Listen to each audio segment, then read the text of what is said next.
everybody, ketemu lagi bareng Bayu di podcast Indonesia GP part kedua. Ini bakal panjang karena skrip gue ada 11 lembar dan kita akan membahas memang sebenarnya hanya 2 pabrikan terbaik, tapi perintilannya lumayan banyak. Itu pun ada gue korting karena ada yang sudah gue bahas dengan para member YouTube Premium, yang mana itu memang gak akan gue bahas di sini karena itu namanya juga gosip yang terlalu sepoi-sepoi. Soalnya gue belum dapat itu dari media manapun di luar, baru satu media, dan itu juga kalau kalian dapat ya dapat, kalau enggak. Nah, kemarin akhirnya MotoGP mengumumkan tanggal winter test. Jadi ada 3 winter test yang akan diadakan untuk tahun 2026.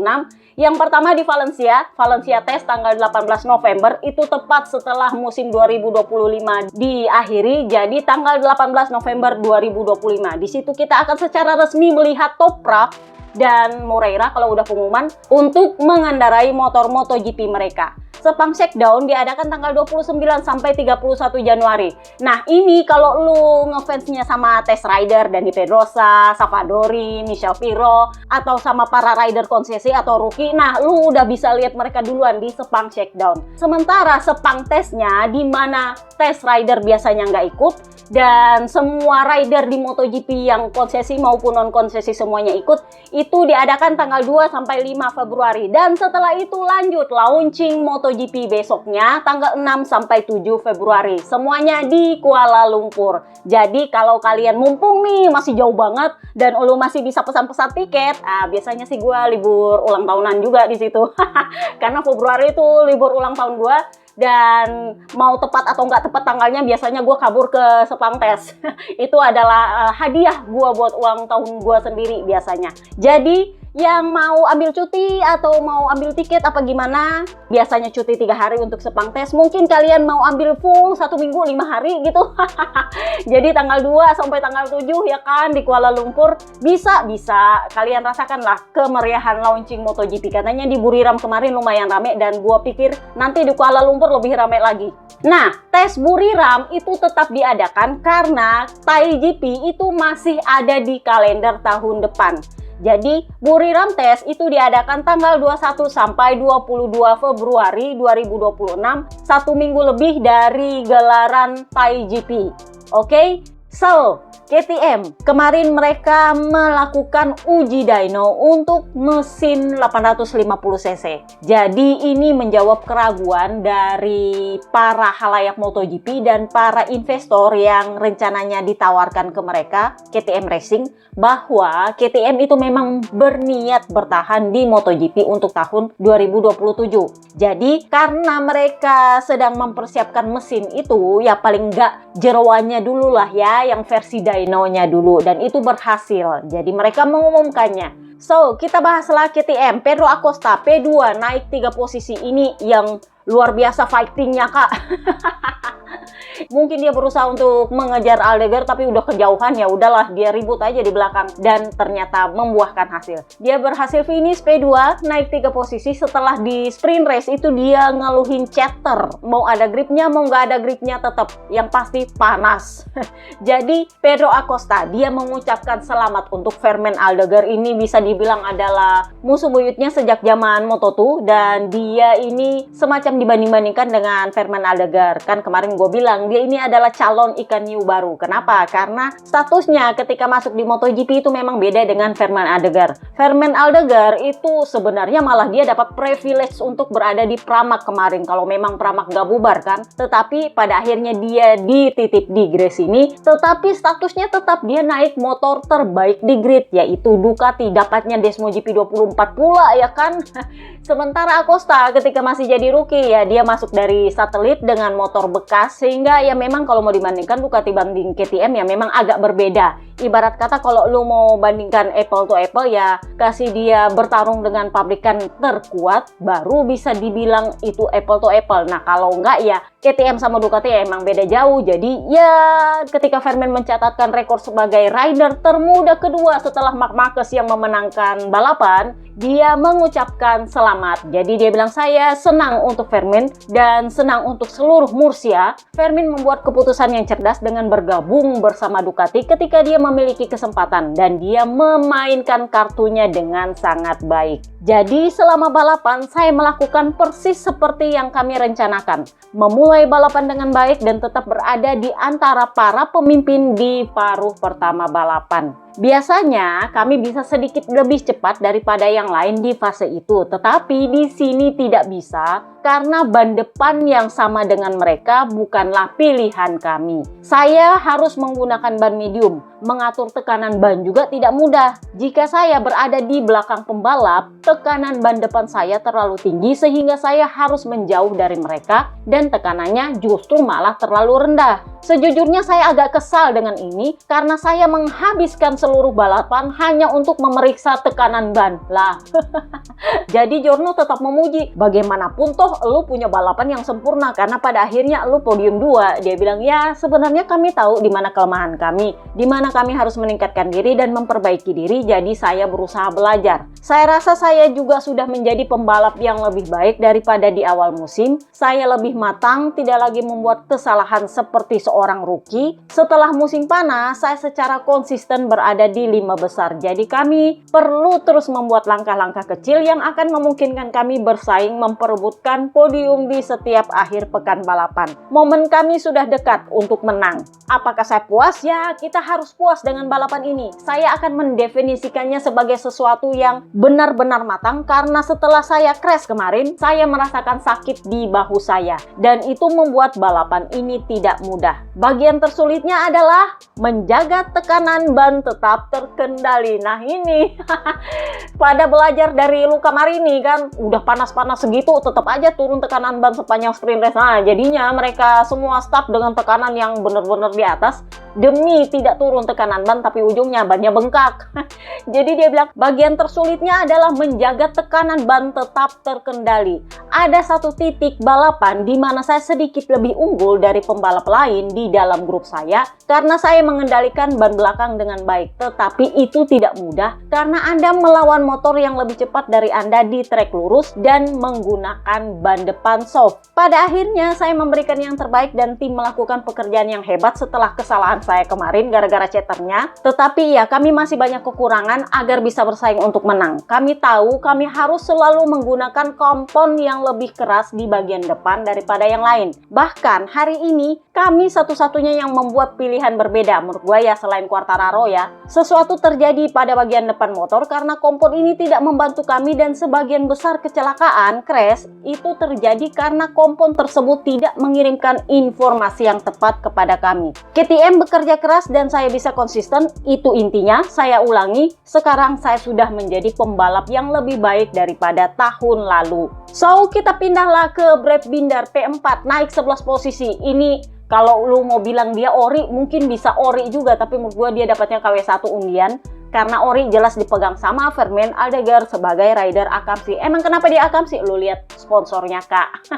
Rider Akamsinya Indonesia itu adalah rider Gresini dan VR46. Jadi ya wajar kalau mereka diduluankan untuk undian ori. Sementara yang lain-lain ya udahlah KW1, KW2 diundi tetap seperti biasa masuk arisan. Jadi Brad Binder P4 naik 11 posisi. Gua nggak tahu kenapa KTM ini agak-agak nano-nano setelah kemarin di Motegi agak-agak getir. Nah kali ini dia lumayan. Apakah karena tracknya lumayan spesial atau bagaimana? Tetapi ya masalahnya ini ya, Bastian ini justru retired. Jadi semacam datanya agak-agak nol, nggak bisa dibandingkan. Tetapi kalau kita lihat dari KTM yang finish, nampaknya mereka sebenarnya bisa lebih baik. Mungkin karena mereka juga dapat part baru, mungkin. Gua nggak tahu. Nanti kita bahas di bagian ini ya Bastian ini. Tetapi kita bahas dulu Binder. Binder, dia bilang saya jauh lebih puas dengan hasil hari ini. Kami membuat perubahan besar saat pemanasan dan saya langsung merasa lebih percaya diri dengan bagian depan. Saya merasa bisa berbelok lebih baik dan motornya terasa lebih stabil. Saya bisa memacu motor lebih keras dan saya senang bisa mengejar ketertinggalan dan memperbaiki posisi start saya secara signifikan. Saya tidak sabar untuk melihat apakah kami bisa mempertahankan momentum ini. Yang pasti saya senang bisa kembali bersaing. Jadi ini yang gue bilang, ditanya apakah ini mungkin gara-gara tracknya, karena nampaknya ketika para rider lain yang top rider nih kesulitan, kalian kok ya justru bagus. Jadi dia bilang, ya ini adalah tempat yang sangat istimewa, tingkat gripnya super rendah dan bannya itu terasa aneh. Jadi untuk memastikannya apakah ini sekedar anomali atau tidak, kita lihat saja nanti kalau kita sudah kembali ke Eropa. Kenapa? Karena balapan selanjutnya trek-treknya juga adalah trek-trek yang unik. Contoh Phillip Island, trek di sana itu super cepat dan sangat mengalir. Dan juga kita akan kembali memasang casing standar di bagian belakang sehingga gripnya akan selalu jauh lebih baik. Setahu gue sih kalau di Phillip Island karkasnya juga karkas khusus, meskipun gak sekeras Austria atau Mandalika sih, tetapi ya tetap karkasnya karkas khusus. Jadi mungkin sedikit lebih lembut karena hanya untuk mengatasi abrasif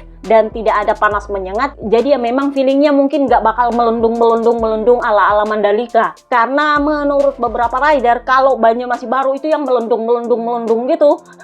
Jadi gripnya tuh susah banget kalau baru mulai balapan. Katanya ditunggu sekitar beberapa lebih dari 3 lap sampai 4 lap itu baru dia bisa sedikit terasa. Cuman masalahnya adalah tetap panas. Begitu ban depan kena knalpot dari motor lain di depan itu ya udah amburadul juga. Kurang lebihnya sih kayak gitu. So kita pindahlah ke Tech 3. Enea retired. Ini di sprint race dia minta sasis baru dan part baru seperti yang dipakai oleh tim pabrikan. Jadi ketika balapan dia retired. Gua pikir dia itu crash, tapi ternyata dia cuma retired. Dia bilang saya mengalami masalah teknis, tetapi akhir pekan ini memang rumit bagi saya sejak awal. Tadi malam tim bekerja keras untuk memberikan saya motor terbaik, tetapi sesuatu terjadi saat balapan dan itu ya tidak masalah. Lagi pula saya tidak akan bisa balapan dengan baik. Sekarang kami harus bekerja keras untuk mencari cara agar bisa meraih hasil yang lebih baik di masa depan. Tetapi ya nggak semuanya juga negatif-negatif amat. Saya juga lumayan kompetitif di tikungan cepat hari ini. Dan di pagi hari, sesi warm up, saya berhasil memperkecil jarak di sektor kedua hingga 4/10 detik, 0,4 detik. Di sisi lain, kami kehilangan sesuatu saat pengereman.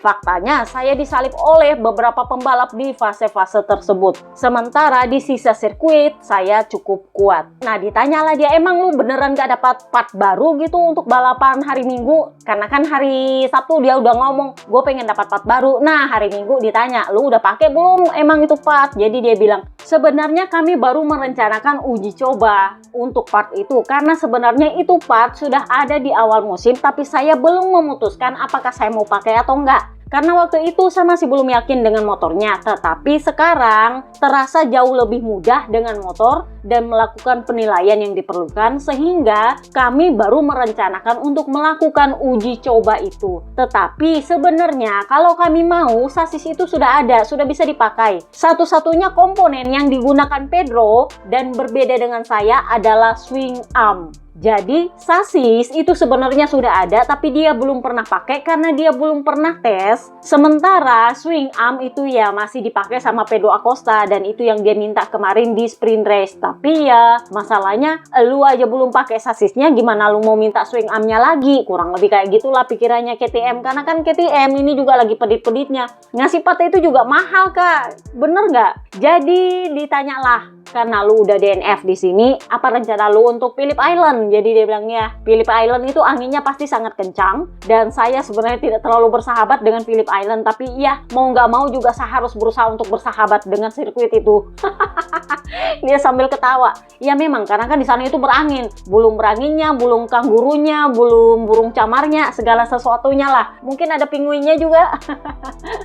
Jadi kita lihat nanti cuacanya Phillip Island untuk musim ini gimana. Karena kemarin sempat dibatalkan kapan hari. Nah, apa kabar Maverick Viñales? Maverick Viñales mengumumkan mundur dari Indonesian GP setelah di hari Jumat dia merasa memang cuacanya Indonesia terlalu panas dan dia merasa amat sangat sulit dengan dia punya bahu. Jadi sebenarnya bahunya itu kan patah, sudah operasi. Dan ligamennya itu sebenarnya yang jadi masalah katanya. Ligamennya sih nggak putus, cuman kan plat penyambung bahunya yang di belakang, pundak, belikat, itu ketekan sama dia punya letter. Dan lu bayangin itu panas-panas luar biasa di Mandalika. Jadi dia pikir pas ngerem itu yang sakit luar biasa. Tapi Poncharal menolak, mengatakan bahwa kondisinya lebih buruk. Karena memang kan waktu di Motegi, Viñales bilang bahwa kesalahan saya adalah saya kembali terlalu cepat ketika kondisi saya belum 100%, sehingga membuat penyembuhan ini berjalan lebih lama karena sakitnya justru lebih awet. Ketika saya kembali turun ke trek, saya sakit lagi, saya mundur lagi. Saya pikir sudah membaik, saya kembali lagi ke trek, dia sakit lagi, saya mundur lagi. Jadi dia punya penyembuhan itu maju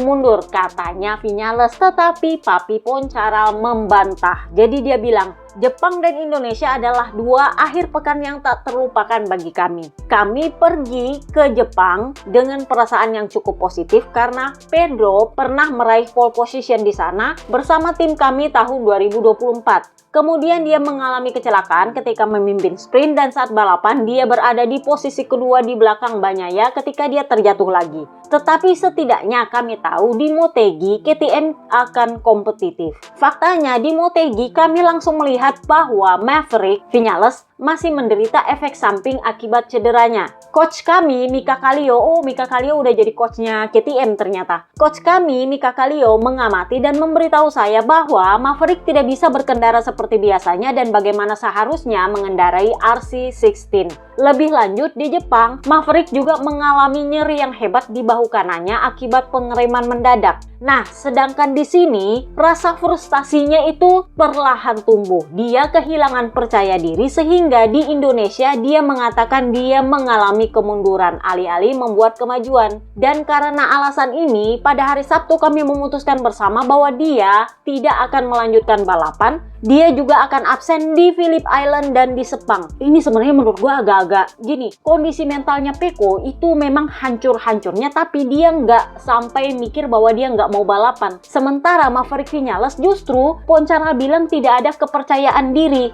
Jadi intinya adalah dia nggak mau balapan karena dia nggak merasa bisa balapan. Jadi dia absen di Motegi, dia absen di Indonesia, dia akan absen di Phillip Island dan di Sepang. Jadi nanti yang akan mengganti berarti Pol Espargaro kan? Tetapi ternyata KTM juga belum memutuskan. Jadi dia bilang rencananya memang Pol akan menggantikan Viñales 2 kali lagi, tetapi kami harus menunggu pengumuman resmi dari KTM. Jadi ditanyalah Poncharal kan, karena Viñales bilang dia kembali ke trek terlalu cepat. Kalau nggak salah dia kembali di Austria kan kemarin, habis itu dia tiba-tiba mundur karena ternyata dia nggak bisa dipakai balapan bahunya. Dan setelah itu dia turun lagi di Barcelona karena itu home race dia, dan ternyata dia setengah mati. Jadi ditanyalah sama Giorno, menurut lo apakah membiarkan Viñales balapan di Catalunya itu adalah home race-nya Viñales kan? Jadi mau nggak mau sebenarnya dia punya hak untuk nggak mau balapan karena waktu itu kan dia masih cedera juga, dan dia memang pengen tetap balapan karena kan setelah di Austria dia turun terus dia bilang sakit, dia mundur lagi. Hungaria dia absen, di Catalan dia turun. Nah, ditanya apakah itu kesalahan? Dia bilang tidak, itu baru menjadi kesalahan kalau misalnya dia kembali ke trek itu terlalu awal. Nah, faktanya adalah dia kembali ke trek itu tepat waktu. Sudah waktunya dia kembali ke trek, tetapi dia masih merasakan nyeri ketika balapan. Dia juga masih kurang bertenaga dan cedera bahunya belum membaik sejak dia kembali ke trek. Waktu pemulihannya menjadi lebih lama dari yang diperkirakan dan proses penyembuhannya sampai sekarang juga masih berlangsung. Itu yang disadari oleh Maverick.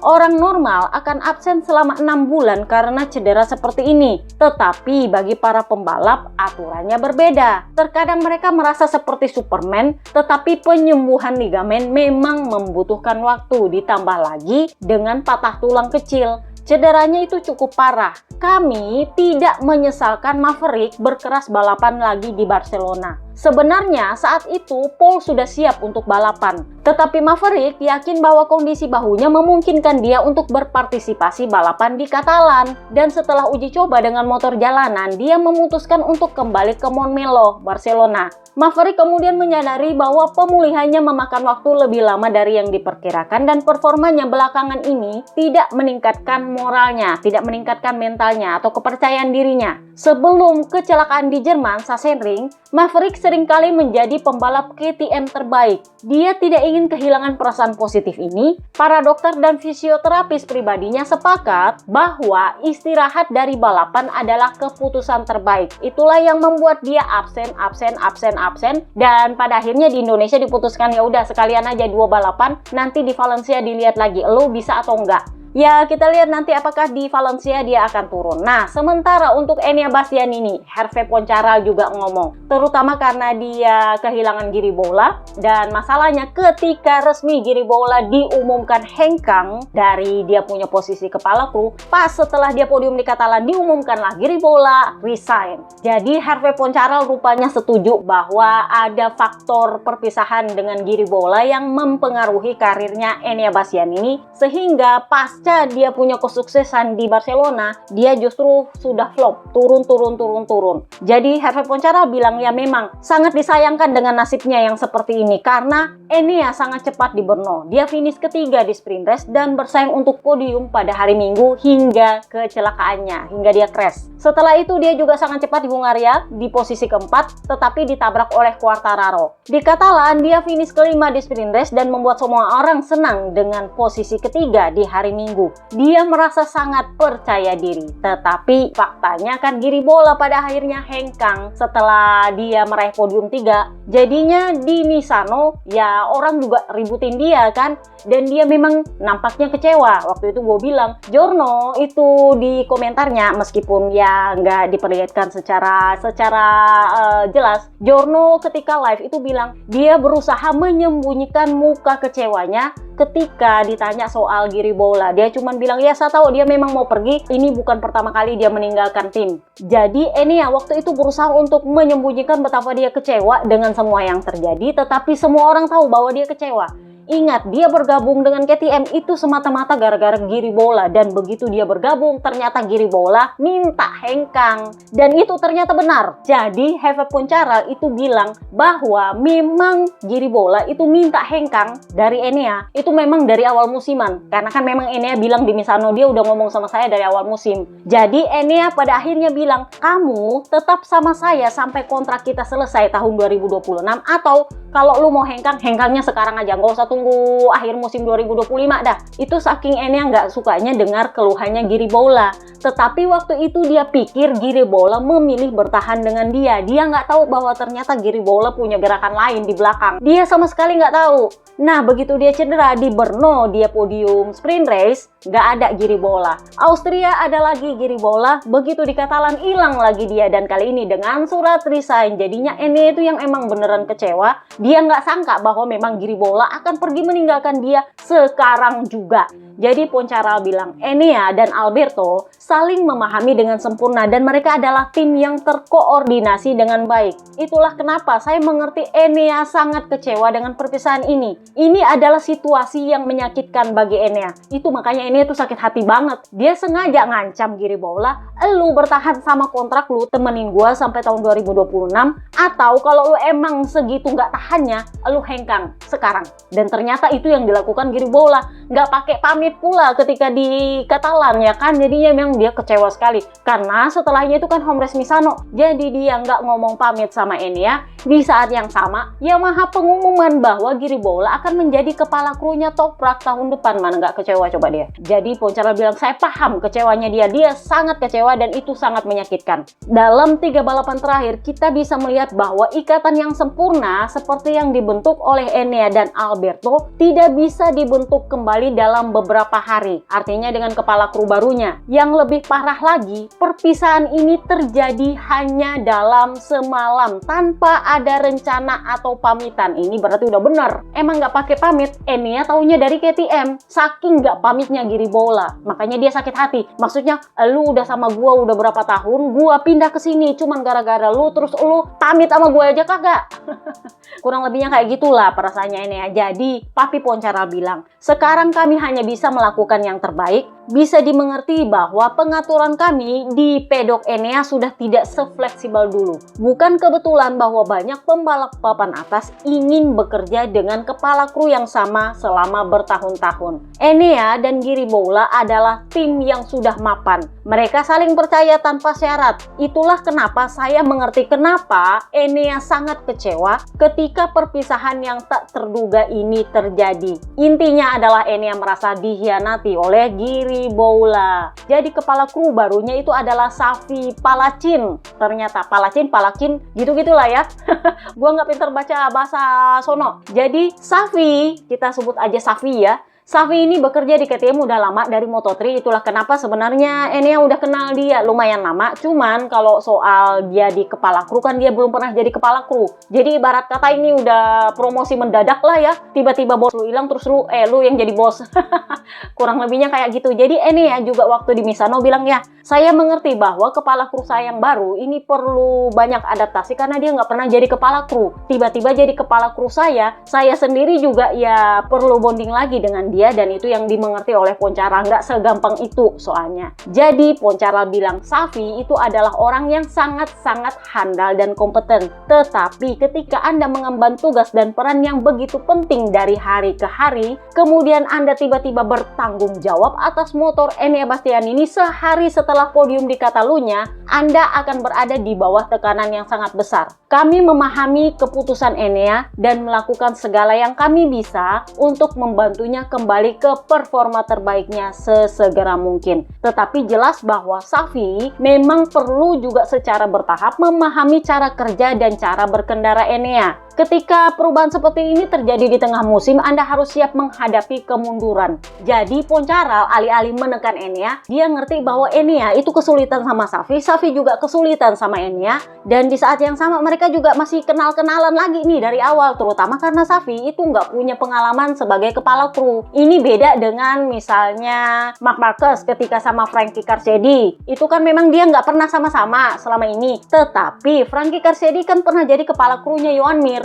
Jadi dia tahu kerjanya seperti apa, ya itu sisa bondingnya kan jadinya. Sama dengan Rigamonti, itu kan mantan kepala krunya Enea. Jadi dia pernah jadi kepala kru, sisa bondingnya. Nah masalahnya Safi itu nggak pernah jadi kepala kru. Jadi ya memang dia harus belajar dulu seperti apa jadi kepala kru, dan setelah itu dia harus belajar Enea ini seperti apa. Itu memang jauh lebih sulit, dan ya gue tahu antara dia mulai sedikit agak-agak gimana dengan mentalnya, tetapi di saat yang sama dia juga nggak bisa nyalahin siapa-siapa. Ya mungkin kalau ada yang mau disalahin yang Giribola kak. Pokoknya ngancurin semuanya lah. Intinya sih seperti itu. Tapi ya sudahlah. Yang penting Giribola senang. Memang Enea bilang, ya daripada dia nggak senang kan di sini, ya udahlah lu pergi aja. Jangan dipaksa di sini daripada lu kerja setengah hati. Dari sini gue pikir memang Enea adalah orang yang tegas. Tapi ya di saat yang sama ketegasannya itu jadi bumerang juga kak. Mungkin kalau dia nggak ngancam Giribola untuk menyelesaikan kontraknya sampai tahun 2026, dan kalau nggak ya lu hengkang sekarang, mungkin Giribola masih mau bersama dia sampai selesai tahun 2025, who knows? Karena ternyata KTM itu sempat membujuk Giribola untuk bertahan paling nggak sampai akhir tahun 2025. Cuman si Enea keluar kata, mending lu hengkang sekarang daripada lu kerja setengah hati. Begitu di Katalan, hilang beneran kak. Beneran pergi dan dia sakit hati. So, kita pindahlah ke Ducati, pabrikan terbaik. Yang sayangnya yang terbaik adalah GP24. Semuanya ada di podium, dan itu adalah tim Akamsi Indonesia. Jadi Indonesian GP kemarin itu banyak isu soal Ducati. Yang pertama adalah ketika di FP1 Uchiyo berkicau, jadi ember tumpah kak. Klan VR46 itu adalah klan yang nggak bisa bohong. Untuk anak-anak yang karakternya kalem, tenang, dan segala macam, itu mending mereka irit bicara daripada bohong. Tetapi mereka jelas nggak mau bohong. Nah, Uchiyo tiba-tiba ember tumpah. Uchiyo ini juga jadi ember tumpah ketika Alex Marquez diputuskan akan memakai motor pabrikan. Itu dia sudah jadi ember tumpah mulai dari Silverstone kalau nggak salah ya, atau dari Assen gue lupa, atau dari Sachsenring. Dia udah bilang, saya sama Valentino Rossi udah sepakat bahwa kami akan melepaskan hak kami atas satu motor pabrikan. Tahun depan kami akan memakai satu motor pabrikan dan satu motor bekas. Itu udah ditumpahin sama Uchiyo jauh sebelum libur musim panas. Nah, ini dia ember tumpah lagi. Sebenarnya juga nggak salah sih. Jack Appleyard itu harus akui sebagai reporter yang pintar mancing-mancing. Jadi sebenarnya pertanyaan Jack Appleyard waktu FP1, kalau gua nggak salah dengar nih, dia bilang, ini kan mesinnya Peko di Motegi, katanya itu ada bagian dari motornya Morbidelli. Masih ingat kalau kalian dengar part kedua Japanese GP, katanya itu ada bagian partnya Morbidelli atau bahkan sisa mesinnya katanya ditinggalin apa gimana? Lu ada penjelasan nggak soal itu? Nah, jadi Uchiho bilang, intinya begini, di Motegi Morbidelli memakai motornya sendiri. Dia nggak bilang Peko pakai motor apa, tetapi dia bilang Morbidelli memakai motornya sendiri. Memang di tes Misano, Ducati sempat melakukan pembicaraan dengan kami, meminta untuk kami membantu. Jadi sebagai keluarga VR46, kami membantu Peko meminjamkan motornya Morbidelli untuk tes Misano. Apa tujuannya dan apa yang mereka lakukan saya tidak tahu, tetapi yang pasti sore hari itu motor dikembalikan ke pedok kami dan itu yang kami pakai di Motegi. Clear? Jadi sudah pasti Morbidelli pakai motornya. Dia sudah membantah isu soal Morbidelli dibajak motornya sama Peko, bahwa Peko itu minjam motornya dia.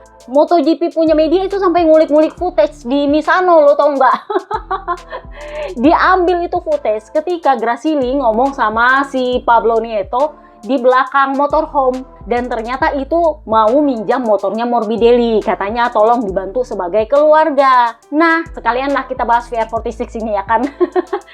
Jadi sama Morbidelli bilang, oh ya ambil aja, karena kan itu kalau nggak salah di jeda makan siang dipinjamlah motornya Morbidelli itu. Jadi sesi sore Morbidelli itu pakai motor keduanya untuk menguji, si Peko Bagnaia pinjam motornya dia. Entah dipakai itu satu motornya atau cuma partnya, kan Uchiho udah bilang saya tidak tahu apa yang terjadi di Ducati, tapi yang pasti sore-sore udah balik itu motor dan itu yang kami pakai di Motegi. Jadi dia sama sekali tidak membocorkan apa yang terjadi di Ducati, dan segala sesuatunya dia nggak bocorin, tetapi yang dia jelaskan adalah apa yang terjadi di timnya dia, bahwa Morbidelli pakai motornya meskipun ya memang sempat dipinjam. Nah itu, habis itu besoknya ngamuklah Papi Tardossi. Nah masalahnya adalah dia nyaris menuduh Uchiho berbohong. Ini yang sebenarnya agak Giorno itu kan tahu pilihan kata. Gue nggak tahu apakah Tardossi salah pilih kata atau bagaimana, karena kan itu ditanya dalam bahasa Inggris. Jack Appleyard soalnya orang Inggris kak. Jadi Jack Appleyard bilang, gue inget banget itu soalnya itu FP2. Uchiho kemarin bilang bahwa Peko itu sempat minjem motornya Morbidelli meskipun dia nggak tahu tujuannya apa. Jadi apakah benar memang Peko itu meminjam motornya Morbidelli? Jadi kan dari sisinya Uchiho udah bener nih, udah kedengaran. Oke lah, anggap aja bener. Jadi dari sisinya Ducati gimana? Kenapa dipinjam? Kan maunya Jack Appleyard begitu nanyanya. Nah, Tardossi bilang begini, kita ini sudah terlalu banyak mendengar rumor dan itu selalu soal Ducati. Begini, kenapa selalu Ducati? Rider juga terserah dia mau pakai part apa, mau part baru, mau part lama, selama itu masih hari tes, ya nggak masalah. Yang saya ingin katakan adalah tolong jangan mempercayai kata-kata yang belum tentu benar. Ini sebenarnya secara tidak langsung dia menuduh Uchiho berbohong. Jadi dia mau mengatakan bahwa adalah haknya para rider untuk memakai part-part, mau part lama mau part baru, selama itu masih hari tes ya suka-suka dia. Yang penting gak dipakai balapan ya kan. Mau part yang belum dihomologasi juga nggak apa-apa, mau gimana ya terserah mereka lah, karena itu kan hari tes. Tetapi dia tidak mengatakan apakah Peko itu memang pinjam motornya Morbidelli dan apa tujuannya, dia nggak bilang. Dan dia justru bilang, saya ingin katakan bahwa sebaiknya kalian tidak mempercayai kata-kata atau rumor yang tidak benar. Nah, jadi Uchiho itu kan karena itu komentar live, waktu itu Uchiho lagi di pedok dan dengar itu live, dan dia itu kelihatan mukanya berkerut dan bingung. Maksudnya lu nuduh gue bohong itu? Kayak gitulah, lu bayangin ekspresinya dia itu yang, hah? Maksud lo? Kurang lebihnya kayak gitu. Dan Giorno justru menangkap, loh ini maksudnya apa? Berarti Tardossi menuduh Uchiho secara tidak langsung berbohong, dan itu, sorry to say, udah bukan sifatnya Uchiho untuk bohong. Dia itu justru sifatnya adalah ember bocor, ember tumpah malah. Kalau mau diharap bohong, sulit mah Uchiho. Karena kan dia adalah temannya Valentino Rossi, dan Valentino Rossi itu susah bohong. Dia itu mending dia blak-blakan daripada bohong. Nah, sama, anak-anaknya juga jarang sekali bohong. Meskipun ya ada yang kelewatan jujurnya, ada yang irit bicara saking nggak mau bohong.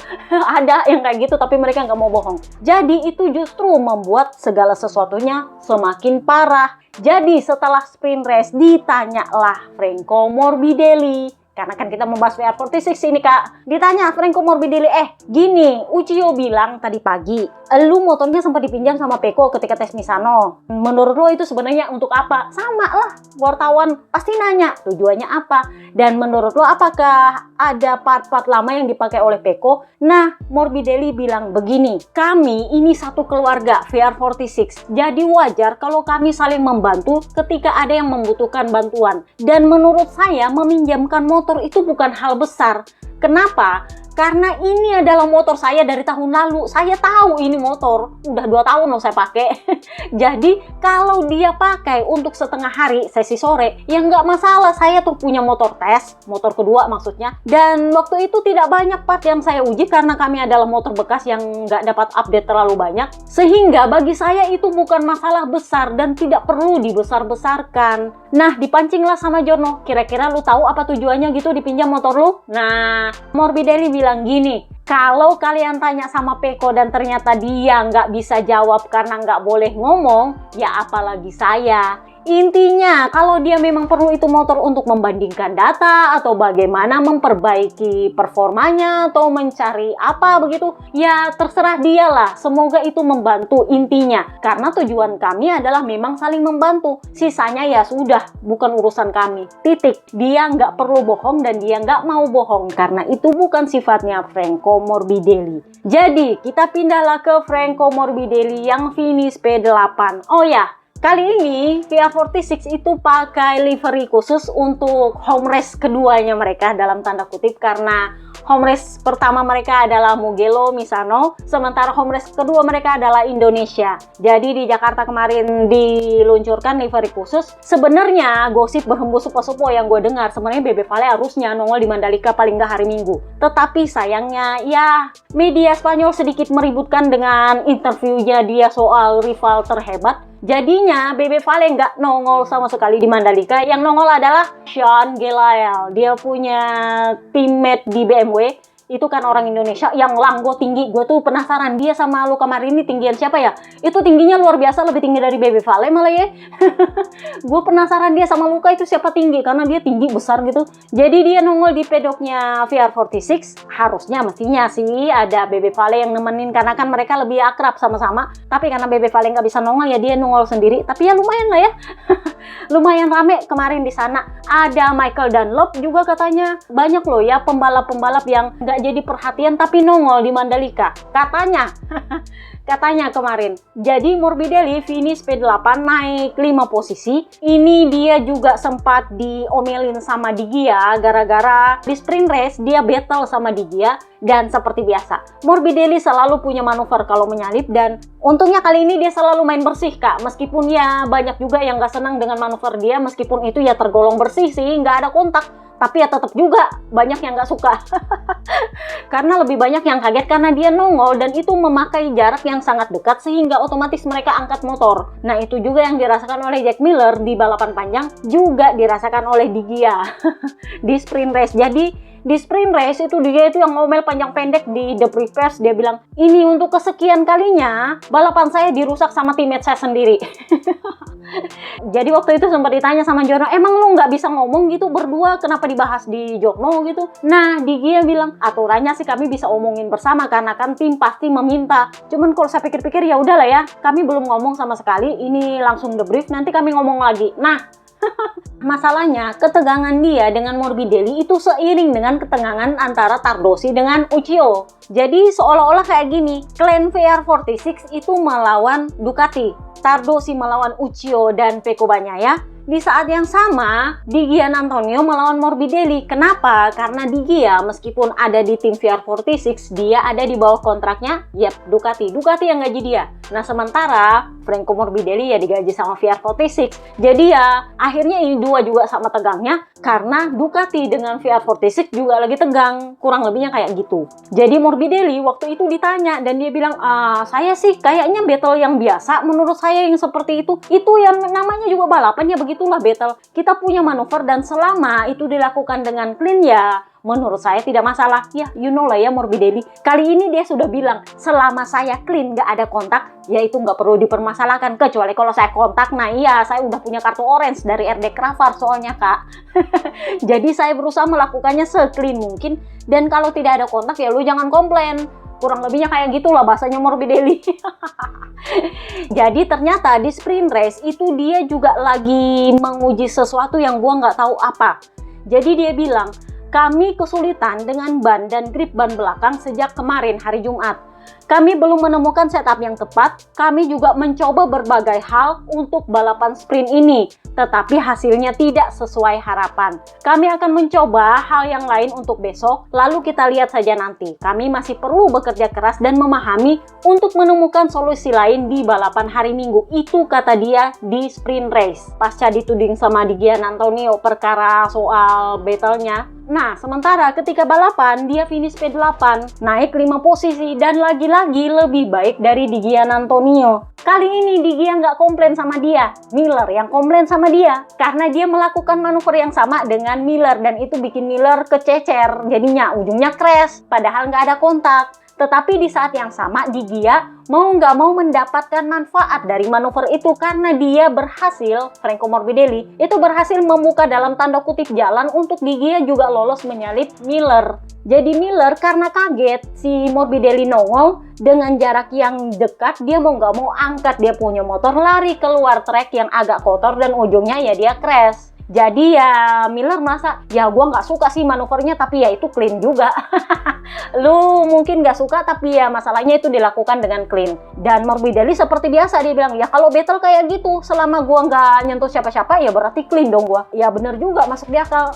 Bisa dibilang ini adalah peningkatan meskipun ya masih tetap bikin orang sebel sih, tapi ya begitulah. Ini udah gue bilang dia punya mental itu udah kayak ayam aduan tau nggak. Kalau dia diajak battle ya dia battle, cuman kali ini dia pakai cara yang bersih, gak pakai senggol-senggolan, meskipun ya tetap masih memaksa. Nah Morbidelli sendiri sebenarnya sadar bahwa dia menjadi pusat keluhan dari para rival-rivalnya yang merasa bahwa meskipun dia punya manuver itu nggak ada kontak, tetapi membuat rider lain itu terganggu, aka merasa apa sih, kalau mau dibilang shock gitu loh, kaget ketika Morbidelli datang seolah-olah itu mau menabrak mereka sehingga mereka otomatis mengerem dan mengangkat motor. Tetapi kan nyatanya tidak ada kontak dan Morbidelli berhasil menyalip, dan itu yang membuat mereka sebal karena mereka akhirnya kehilangan posisi. Dan dalam kasus Jack Miller itu ngamuk karena dia merasa itu yang bikin dia disalip sama Di Giannantonio juga dan ujungnya dia crash karena dia, gue nggak tahu apakah dia punya perhatian teralihkan, tetapi dia mengeluhkan treknya Mandalika yang agak kotor karena kan ketika dia kaget Morbidelli datang, dia otomatis keluar dari line dan ujungnya dia ada di line yang kotor. Dan di saat yang sama Di Gia menyalip dan dia crash. Dan itu memang nggak bisa disalahkan Morbidelli karena nggak ada kontak kak. Jadi Morbidelli bukannya nggak sadar, tapi dia bilang ya emang kayak gitu gua. Tapi kan sejauh ini gue udah berubah, gue tetap agresif, tapi gue nggak membahayakan kalian, nggak ada kontak, dan itu clean, bersih kak, gue nyalip elu. Jadi Morbidelli bilang, saya itu ada di bawah mikroskopnya Simon Cravar. Dia memeriksa gerakan menyalip saya dengan sangat cermat. Jadi kalau ada yang miss, dia pasti panggil saya. Saya menghabiskan waktu bersamanya lebih banyak tahun ini. Ya, karena dia kan koleksi penalti, Kak. Berapa kali coba dia di sidang. Dia menjelaskan kepada saya cara tetap agresif tanpa membahayakan siapapun. Saya menghormati penilaiannya karena penilaiannya adalah adil dan konsisten. Ini yang disukai oleh para rider dari RD Cravar. RD yang baru ini itu nggak perlu yang bias dan nggak jelas ala-alanya dispenser yang pilih-pilih kasih, satu dikasih satu kagak, dan alasannya adalah karena nggak sengaja. Dispenser itu punya standar penilaian adalah motif dulu, baru aturan tikungan. Sementara kalau Cravar, aturan tikungan dulu, baru motif. Aturan tikungan mau sengaja lu nggak sengaja, tapi kalau lu di posisinya salah ya lu tetap kena penalti, Kak. Tetapi kalau ada motif disengaja, nah itu makin berat penaltinya. Itu standar penilaiannya Cravar yang berbeda dari dispenser. Kalau dispenser dia cari motif dulu. Lu sidang duduk berdua, terus ditanya lu keberatan kagak, lu sengaja atau kagak. Yang satu ya bisa ngeles bilang nggak sengaja, dan yang satu bilang ya bukan gua yang bikin keputusan, ya lu aja, menurut lu gimana. Sisanya dispenser tanya, jadi lu mau damai kagak? Ya kalau mau damai ya udah clear, nggak ada penalti. Kan kayak gitu selalu dispenser. Makanya tahun-tahun yang lalu rider itu banyak mengkritik bahwa penilaiannya itu nggak konsisten. Nah sekarang kalau Cravar, semua orang tahu kalau kayak gitu kesalahannya, mau sengaja nggak sengaja lu tetap bakal kena penalti. Karena dia selalu pakai aturan tikungan yang lu sengaja kagak sengaja pokoknya tetap kena. Makanya kemarin di sprint race Marc Marquez itu kena penalti. Mau sengaja nggak sengaja kagak cerita, pokoknya lu tetap kena penalti. Manuver seperti itu tetap kena penalti. Makanya ketika Dani Pedrosa, nah kenapa kita udah pindah ke sana ya? Nantilah. Jadi Morbidelli bilang, ya saya tahu dan saya mengakui karakter saya ini adalah rider yang ganas. Ini memang adalah karakter yang diakui bahkan oleh gurunya, oleh dalam tanda kutip ayahnya, Valentino Rossi. Valentino Rossi itu pernah bilang, kalau sama Pecco di trek itu masih ya atur damai lah ya, tapi kalau sama Morbidelli lain cerita. Pokoknya dia nggak pakai ABCD, pokoknya itu ya itu. Dia nggak akan lihat lu gurunya kayak apanya, kayak siapanya, kayak kagak. Pokoknya battle ya battle aja. Nah, kayak gitu. Jadi dia bilang, saya itu memang adalah rider yang ganas. Kalau gue bilang ala-alanya ayam sabung mah. Nggak bisa ditawel kita ya, ayo. Dia bilang, saya menyerang kapanpun saya bisa, tapi saya tidak pernah bermaksud jahat atau sengaja. Saya sangat menghormati batasan-batasannya, karena itu yang sudah ditetapkan oleh Cravar untuk saya. Karena kan memang di sidang terakhirnya ketika di Misano, itu kan dia di sidang lama sama Cravar. Udah dikasih kartu orange. Lu kalau bikin lagi sapu jagat, penaltinya udah bukan cuma long lap, double long lap, kagak. Lu right through. Kalau masih juga, lu diskualifikasi. Gua udah nggak mau toleransi sama lu. Jadi, ya Franco Morbidelli ngerti batasannya apa. Jadi dia bilang, saya batasannya adalah boleh menyalip seperti apapun selama 1, saya tidak menyentuh orang. 2, saya tidak bikin jatuh orang. 3, saya tidak membahayakan siapapun. Dan kalau saya memenuhi semua batasan itu, nggak ada yang salah. Cuman yang memang presiden itu sudah terbentuk bahwa Morbidelli ini punya riding style yang gerasa kerusuk ala-alanya David Munoz, ala-alanya Marc Marquez. Cuman Marc Marquez nggak pernah kena penalti kalau dia sapu jagat orang kan. Tapi karena ini zamannya Simon Cravar, ya rajin lah kena penalti semua yang bikin pelanggaran. Jadi Jack Miller itu gue ngerti dia nggak mau kasih posisinya karena memang dia adalah salah satu rider yang paling sulit disalip. Dia dan Brad Binder itu adalah rider yang paling nggak mau disalip. Bukan nggak mau disalip sih, tapi mereka pintar nutup pintu. Siapapun yang memang tahu bahwa mereka nggak punya celah itu harus maksa. Karena kalau enggak, begitu masuk tikungan lu selesai. Jadi lu harus duluan ambil tikungan sebelum dia rebah, karena kalau dia udah rebah selesai lu. Nah ini juga yang terjadi pada Marc Marquez dan Marco Bez. Marco Bez sebenarnya sudah bisa menduga bahwa Marc Marquez akan menutup pintu karena kan mereka sudah biasa battle. Cuman masalahnya adalah ini baru lap pertama di mana bannya adalah ban khusus dan lu susah ngerem. Jadinya ya gua tahu bahwa dia berusaha untuk mengerem, tapi ya anyway, nanti kita bahas lagi. Kenapa gue membahas itu di bagiannya Morbidelli? Jadi Morbidelli, dia bilang ini adalah balapan yang sulit. Suhunya sangat tinggi dan gripnya sangat rendah. Sangat sulit bagi kami. Tetapi kami berhasil sampai finish. Akhir pekan ini adalah akhir pekan di mana kami berjuang keras sepanjang balapan. Kami mendapatkan hasil maksimal dari balapan ini. Kecuali Gresini, semua pembalap Ducati kesulitan di trek ini. Masalah kami adalah grip belakang dengan ban yang memiliki karkas yang berbeda. Ban ini tidak ideal untuk setup kami saat ini, jadi kami harus melakukan penyesuaian di sana. Bagaimanapun, saya ingin berterima kasih kepada semua fans yang antusias dengan kedatangan mereka. Kami punya ikatan khusus di sini karena sponsor kami berasal dari Indonesia. Saya mencintai para penggemar Indonesia. Mereka ini seperti orang Brasil di belahan dunia lain ya. You know lah ya, orang Brasil tuh ya yang penting gua happy. Ya Indonesia juga sih kalau gua pikir. Tapi serius nih, itu dia selalu mampir-mampir tanda tangan, mampir tanda tangan. Jadi dia bilang itu adalah tanda terima kasih saya dan balas budi saya karena fans Indonesia sangat bergairah. Jadi saya selalu melakukannya setiap kali saya melihat penggemar yang datang, tolong tanda tangan, ya tanda tangan aja, terserah. Dia udah gak pelit-pelit, saking dia sukanya Indonesia. Tapi setelah gue pikir-pikir, ya bener juga dia bilang. Orang Brasil itu kan orangnya santai, ya banyak masalah, dibilang kaya juga kagak, miskin juga ya ada yang miskinnya sih, tapi yang nggak ada yang terlalu pusing-pusing amat gitu. Dibawa santai dan menurut dia ya itu adalah intinya orang bahagia. Persoalan hidup lo ya dibawa santai aja lah. Jadi dia bilang ini kayak orang Brasil di belahan dunia lain, tapi ya harus gue akui ya emang bener juga sih. Gue ada kenal dengan orang Finlandia yang ya itu adalah negara paling bahagia di dunia saat ini katanya. Tahu nggak mereka bilang apa? Sebenarnya kalau mau dibilang bahagia sih kita nggak juga. Kalau kalian mau bilang kami hidupnya tenang, slow, santai, nggak terlalu banyak mikir apa-apa, zen, nah iya. Tapi kalau mau dibilang bahagia, ya definisi bahagianya seperti apa dulu.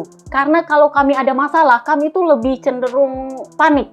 Temen gue suatu ini, itu kalau ketemu orang, itu saking sepinya loh Finlandia. Dia kalau ketemu orang atau ada kota besar yang begitu riuhnya, dia itu kena anxiety, Jadi beda sama kita yang mau susah kayak mau senang kayak apa kayak masa lalu ya, kalau seneng ya bawa seneng aja. Kalau lu udah ngumpul-ngumpul ya udah bawa senang aja, seru-seruan aja. Nah kalau mereka enggak, mereka ketemu banyak orang itu agak anxiety dan nggak nyaman, gua nggak ngerti. Tetapi itu orang Finlandia, jadi dia itu bilang, saya itu bingung kenapa kami ini dipilih sebagai negara yang paling bahagia di dunia. Bahagianya itu seperti apa? Dibilang nggak pernah ribut sama orang, paling malas ribut, mau ribut juga sama siapa, tetangga juga kurang, apalagi kalau di bagian luar kotanya. Di kotanya sendiri juga ya segitu-gitu aja, nggak ada macet-macetnya. Lu bayangin, jadi dia bilang kalau kalian mau bilang bahagia, definisinya seperti apa? Saya justru berpikir orang Indonesia itu lebih bahagia meskipun mereka punya tingkat ekonomi nggak setinggi kami, tetapi ya mau seperti apa persoalannya ya dibawa seneng aja. Nah itu kan menurut kami itu bahagia seperti itu. Ya gitulah ya, makanya gue bilang definisi bahagia itu berbeda. Dan ya inilah yang katanya Morbidelli, Indonesia itu mirip dengan orang Brasil di belahan dunia lain, mau susah mau senang ya dibawa seru aja. So kita pindah ke Digia. Digia P9 naik 2 posisi. Jadi dia finish tepat di belakangnya Morbidelli dan dia mendapatkan posisi itu karena dia berhasil menyalip Jack Miller tepat ketika Morbidelli menyalip. Jadi begitu Morbidelli berhasil menyalip Jack Miller, dia juga ikut masuk. Nah setelah dia ngomel-ngomel sama Morbidelli di sprint race, kali ini dia nggak ngomel karena manuvernya Morbidelli justru membantu dia untuk bisa menyalip Jack Miller juga. Jadi dia bilang ini adalah balapan yang sulit terutama karena masalah ban depan dan suhu yang tinggi.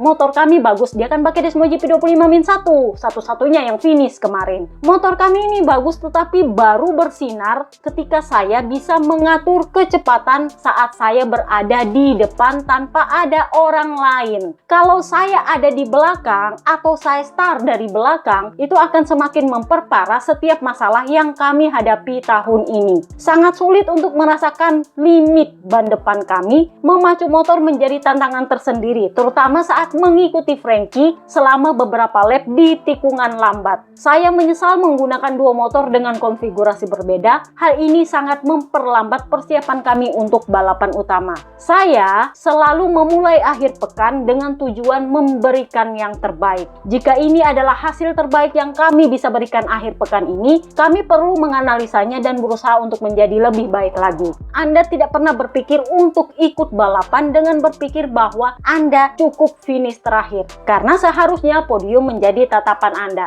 Ini artinya memperjelas soal apa yang gue bahas di podcast colongan soal mesinnya Pecco ya. Karena ternyata Digia juga punya 2 motor dengan setup yang berbeda. Jadi gue nggak akan bahas apa yang gue bahas di podcast colongan karena itu privilege-nya anak-anak premium. Lu jadi premium dulu terus lu dengar colongan gue di sana. Tetapi gue nggak tahu apakah ini strateginya Ducati atau gimana, dan gue nggak tahu apakah ini juga sama berlaku untuk Marc Marquez. Tetapi ini kurang lebih memberikan gue gambaran soal mesinnya Pecco Bagnaia di Mandalika. Karena ternyata Digia itu punya 2 motor yang beda setup. Nah, kita pindahlah ke Grace ini. Alex Marquez P3 naik 4 posisi. Dia ini cenderung nggak mau terlalu banyak bicara soal balapannya karena dia lebih banyak khawatir soal kakaknya. Nah, di sini juga sebenarnya dia memang mengakui bahwa Marquez itu terlalu optimis, telat ngerem. Tetapi setelah diperiksa sebenarnya dia nggak telat ngerem. Emang bannya nggak bisa direm, Kak. Jadi kelihatan bahwa Marquez itu berusaha ngerem tapi nggak makan remnya karena ban belakangnya belum panas. Dan Alex tahu bahkan sejak di belakang podium kalian bisa lihat live-nya, di belakang podium dia itu udah bilang ada sesuatu di gravel. Jadi dia sudah tahu yang disalahkan sebenarnya apa? Gravelnya Mandalika, bukan Marquez-nya. Jadi gua tahu banyak fanpage-nya pemuja Marc Marquez di luar sana, penyembah Marc Marquez itu berusaha memframing bahwa itu salahnya Marco, dan itu ujung-ujungnya Marco dihujat kiri kanan sampai ada yang bilang lebih layak dia dibunuh karena dia itu berusaha membunuh Marc Marquez. Ya gimana cerita sih? Makanya gue bilang fansnya Marc Marquez itu memang punya masalah mental sehingga somehow mereka itu toxic banget. Nah, Alex Marquez dia bilang, saya senang dengan podium saya. Balapannya sendiri tidak dimulai dengan baik. Saya tidak bisa memakai rem depan, tetapi untungnya saya bisa start dengan baik. Saya berusaha konsisten dan tidak membuat kesalahan. Pada satu titik, podium memang terasa jauh, tetapi kemudian saya berhasil mengejar rombongan terdepan. Saya berhasil mengejar para pembalap Yamaha yang menggunakan ban soft, tetapi kemudian saya mulai melakukan beberapa kali salip menyalip dengan baik, aka melakukan beberapa battle, dan feeling saya di track juga mulai membaik. Semuanya memang tampak menyenangkan dari luar, kan kalian cuma nonton, Kak. Aslinya itu sulit karena semuanya harus diperhitungkan dengan cermat. Saya harus balapan dengan baik, mengatasi semua kesulitan. Sayangnya di 2 lap terakhir Acosta lebih cepat. Balapan ini di Mandalika murni soal survival, soal bertahan hidup. Siapa yang bisa finish itu aja. Ini soal siapa yang capai garis finish, bukan soal siapa yang menang battle atau siapa yang lebih hebat. Nggak ada. Pokoknya siapa yang berhasil capai garis finish. Karena ini soal survival, saking sulitnya balapan ini. Jadi bagi saya ini adalah hasil yang luar biasa, berada di podium setelah start dari P7. Akhir pekan yang bagus. Tahun lalu kami sangat kesulitan di sini dan saya mengalami salah satu momen terburuk di sini. Jadi saya puas. Iya, tahun lalu dia kena sapu jagat Jack Miller dan Jack Miller nggak kena penalti. Sapu jagat berapa ya? 5 rider kalau nggak salah itu Alex Espargaro sampai ngomel-ngomel. Tapi nggak kena penalti sama dispenser. Kenapa? Karena motifnya nggak ada. Dia ceritanya waktu itu duluan crash baru nyenggol rider lain. Karena dia duluan crash baru nyenggol rider lain, otomatis nggak ada motif yang disengaja di situ, dan dispenser punya penilaian adalah motif dulu baru aturan tikungan. Nah, kalau Cravar nggak ada cerita. Lu sengaja kagak sengaja aturan tikungan. Kalau lu di dalam dan lu terlalu optimis, mau gimana ceritanya ya pokoknya lu kena penalti, minimal long lap penalti. Nah, itu yang terjadi pada Enea Bastianini ketika di Lemang kalau nggak salah, yang sebenarnya dia masuknya dari dalam karena dia nggak stabil, dia kontak sama Pecco. Nah, ujungnya jadi karambol lah kesana.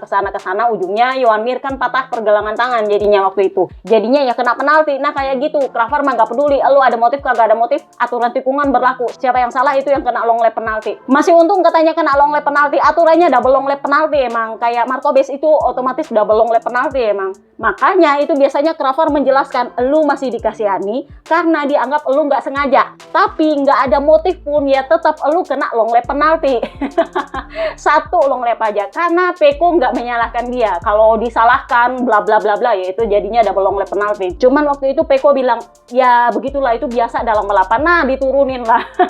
Makanya gue bilang kalau Cravar itu dia pakai aturan tikungan dulu berlaku, setelah itu motifnya dicari mau memperberat atau memperingan. Tapi kalau diperingan pun atau diperberat pun dia akan menjelaskan. Itu bagusnya RD sekarang dan itu yang disenangi oleh para rider. Makanya Rins waktu ditanya LLP-nya Marc Marquez dia bilang, selama itu berlaku sama untuk semua orang, gua nggak apa-apa. Intinya yang penting adil. Jadi pada akhirnya ditanyalah perkara insiden antara Marquez dengan kakaknya. Jadi dia bilang, kita memang bisa lepas kendali, tapi seperti yang sudah kita lihat, balapan selalu berubah setiap harinya. Dan mudah sekali untuk membuat kesalahan, tetapi hal-hal seperti ini memang terjadi. Jadi kita harus tetap fokus, berusaha untuk menghindari kesalahan karena di kejuaraan mini ini adalah antara dia, Pecco, sama Marquez. Karena kan Si Peko mengejar dia punya poin, sementara Bes juga mengejar dia punya poin, dan dia itu harus mempertahankan dia punya posisi P2 klasemen. Jadi ini antara mereka bertiga doang aja. Jadi dia bilang itu sebagai kejuaraan mini, karena kan Mark sudah kunci gelar kan. Jadi dia bilang ini kejuaraan mini, sehingga akan mudah bagi kita untuk lepas kendali. Jadi harus tetap fokus dan menghindari kesalahan. Apakah dia menyalahkan Marco Bes? No, tapi dia tahu bahwa Marco Bes kehilangan kendali, dan dia tahu bahwa akan mudah kehilangan kendali ketika lu ada yang pengen lu capai. Jadi dia bilang harusnya ya kita tetap fokus dan tetap memperhitungkan apa yang akan dipakai, karena ini sirkuit, ini balapan agak sedikit unik di Mandalika menurutnya dia. Jadi ditanyalah dia, lu udah ketemu kakak lu belum? Karena kan si Marcus langsung pulang tuh habis dari klinik kan.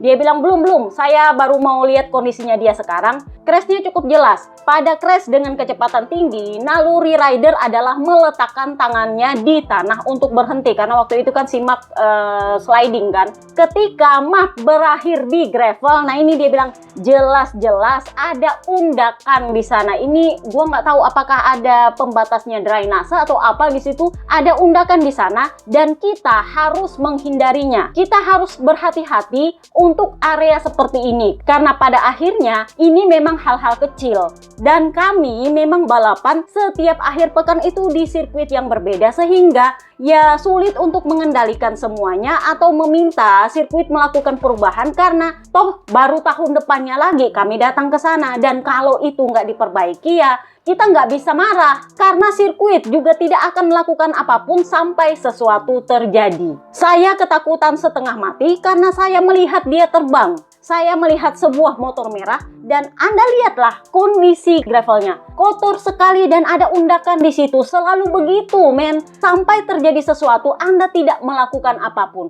Ada undakan, jadi mustahil tidak terjadi apa-apa ketika Anda crash di sana. Jadi dia memang sudah clear bilang gravelnya, udah lihat itu gravelnya kotor. 1, 2, undakannya di situ ada, dan lu mau bilang itu nggak masalah, emang hal kecil, oke, lu bisa abaikan karena toh tahun depan lagi baru kami datang. Tetapi sampai sesuatu terjadi, kalian tidak akan bertindak, dan kalian lihat, tunggu kakak saya punya bau cedera, baru kita bisa ngomong itu barang. Karena kalau nggak ada yang cedera, nggak ada yang bisa negur itu barang di situ. Jadi dia bilang lagi-lagi, ada undakan yang sangat jelas di gravel. Saat Anda jatuh dengan kecepatan seperti itu, seorang pembalap jelas ingin memperlambat lajunya. Itu terjadi pada saya tahun lalu di tikungan 8, berarti itu barang ada di mana-mana. Jadi dia bilang, begini, Anda harus memperhatikan detail-detail itu. Dia ngomongnya sama siapa? Sama sirkuit. Karena keluhan ini bukan hal yang baru. Sudah berulang kali kami sampaikan. Karena keluhan pertama mereka adalah memang di tes Mandalika kemarin. Yang Raul Fernandez babak belur. Itu kan Raul Fernandez karena memang baru rookie ya kalau nggak salah. Jadinya ya dia yang emang babak belur gak jelas gitu, dan dia nggak berani komplain. Tetapi waktu itu Alex Espargaro, wakil ketua geng, itu udah ngeluh. Dia udah bilang, perbaiki kagak gravelnya. Mereka waktu itu bilang gravelnya tajam, terlalu besar, bla bla bla bla, minta ganti gravel. Tetapi sekarang Alex Marquez bilang itu gravelnya, 1 kotor, yang kedua keras. Itu keluhan dari para rider Moto2 dan Moto3, keras banget katanya gravelnya, bednya nggak diaduk. Yang ketiga, ya ada undakan di sana. Gue pikir cuma di tikungannya Marquez, ternyata katanya ada di tikungan 8. Karena tahun lalu Alex Marquez crashnya di sana, dan itu ada katanya. So ditanyalah Alex Marquez, ini kan kalian double podium nih sama Grace ini. Terima kasih Kak. Jadi menurutmu apa keunggulannya Grace ini sampai sekarang kalian berdua sukses nih sebagai rider yang ada di podium bersama? Terutama karena Vermain Adegar yang adalah rookie berhasil memenangkan balapan di tahun pertamanya. Jadi dia bilang yang bagus itu adalah cara mereka bekerja. Mereka punya metode yang sama, tetapi pada akhirnya ada hari-hari di mana satu tim melakukan lebih baik daripada yang lain. Terkadang Anda bekerja keras dan tidak ada imbalan, tetapi akhir pekan seperti ini bisa terjadi. Adegar punya kelebihannya, dia benar-benar mampu memaksimalkan ban di sini dan melaju sangat cepat di tikungan. Saya rasa gaya berkendara alaminya sangat cocok dengan sirkuit ini dan menjadi pembeda dibanding para Ducati lainnya. Ya memang harus diakui, karena Peko sendiri yang bilang, Adegar itu luar biasa cepat, saya sampai pengen nyontek, dia punya data. Sayangnya itu GP24 Kak, nggak bisa dicontek, percuma. Jadi ya dia tampil lebih baik daripada kami dan mampu berkendara lebih leluasa. Dia memang lebih cepat cepat dari kami, tetapi dia adalah tolak ukur yang sangat baik untuk kami bisa meningkat akhir pekan ini. Ini kemenangan pertamanya di tahun pertamanya di MotoGP dan dia pantas mendapatkannya. Dia menjalani akhir pekan yang hebat. Kita sudah bisa melihat beberapa penampilan luar biasa dia di balapan lainnya, tetapi dia biasanya gagal start di barisan depan di kualifikasi. Karena itu sangat mengubah jalannya balapan. Di sini dia berhasil mendapatkannya, dia berhasil start dari barisan depan di kualifikasi dan dia tidak membuat kesalahan dan akhirnya dia berhasil meraih hasilnya.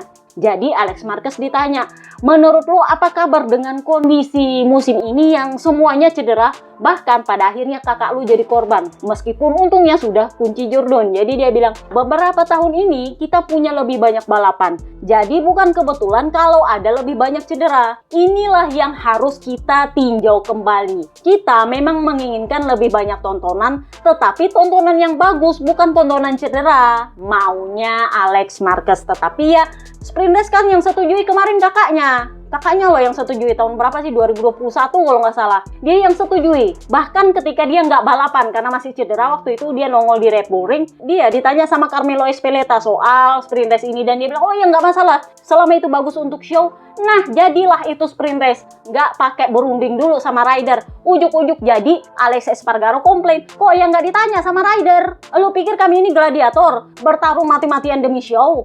Waktu itu bahasanya Alex Espargaro, dan itu adalah bahasa yang sama yang dikeluarkan oleh Stoner. Dia bilang ini sama sekali nggak bermanfaat. Kalau mau cari battle, lebih baik disamaratakan semua pabrikan, teknologinya, apanya-apanya. Nah, itulah akhirnya menjadi aturan konsesi yang baru. Tetapi sayangnya, manuver Marc Marquez untuk nggak mau bergabung di Pramac dan bergabung di tim Ducati pabrikan itu justru makin merusak semuanya. Ya, Ducatinya ngeprank Pecco dan ujung-ujungnya itu motor jadinya pilih kasih karena hanya bisa dikendarai dengan sangat baik oleh Marc Marquez. Di sisi lain, rider-rider kuat yang petarung itu sulit untuk bisa bertarung, terutama dengan motor pabrikan yang sama dengan Marc Marquez karena dia punya motor itu motor pilih kasih. Pecco-nya udah kena tipu, di Gianya memang sejak awal musim itu sempat bluffing kiri kanan, tetapi kemarin akhirnya dia mengakui ini motor kalau lagi bagus-bagusnya ya bagus, kalau enggak ya enggak.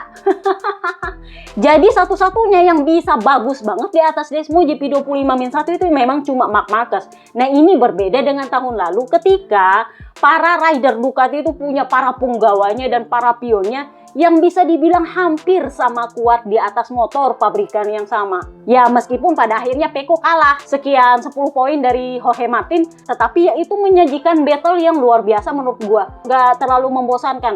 Lu lihat musim ini kan harus diakui bahwa memang ya mulai membosankan. Akhirnya yang muncul adalah cedera.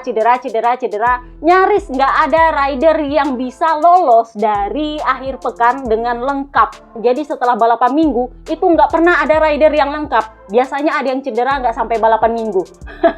Jadi Motegi kemarin itu beruntung banget Jorge Martin bisa mendapatkan rider yang lengkap sehingga bisa dia dapat foto kejuaraan kelas 2025. Karena setelah itu hari Sabtunya dia cedera dan hari Minggu ya Ai Ogura nggak ada, ya Vinales-nya nggak ada. Nggak lengkap sama sekali begitu keluar selesai dari hari Minggu. Sama juga dengan Mandalika, nggak selesai ada aja lagi yang cedera. Ada Jono yang bilang ini adalah musim yang aneh karena yang nggak pernah diperhitungkan kuat ternyata jadi kuat, yang diperhitungkan akan menjadi rider yang kuat nggak taunya memble luar biasa, dan di atas semua itu cuman Marc Marquez yang bersinar.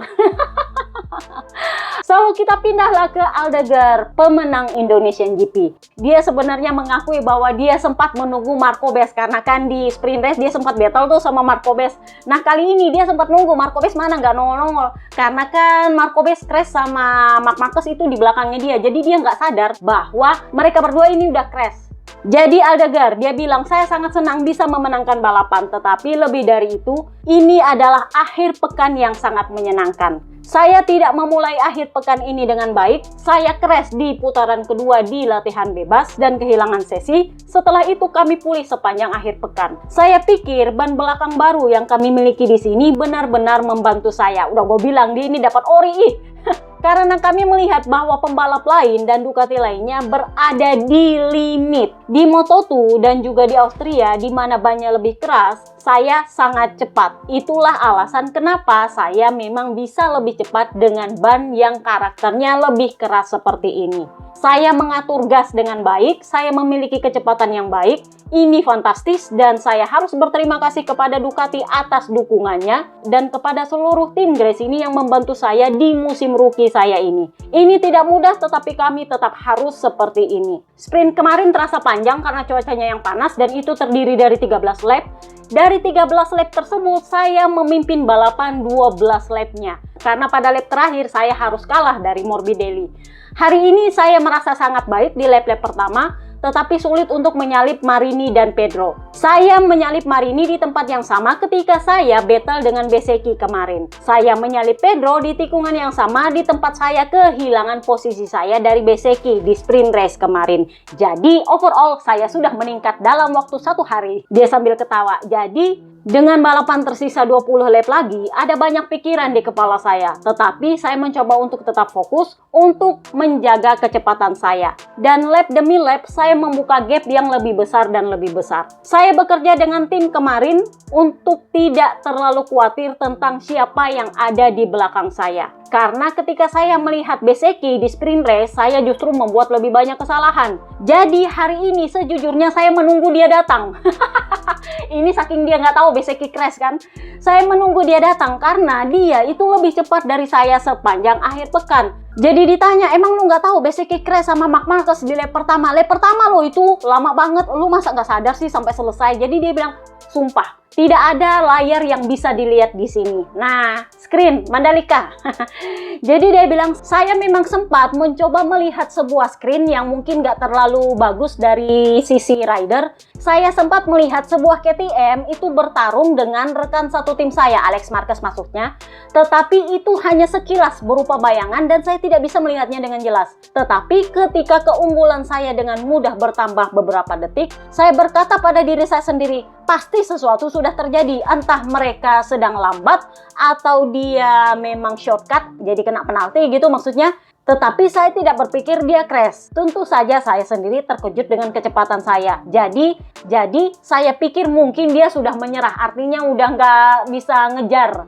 Pikirannya Aldegar. Dia sama sekali nggak menyangka bahwa Marquez itu sudah crash dari lap pertama. Lu bayangin itu jauhnya, Kak.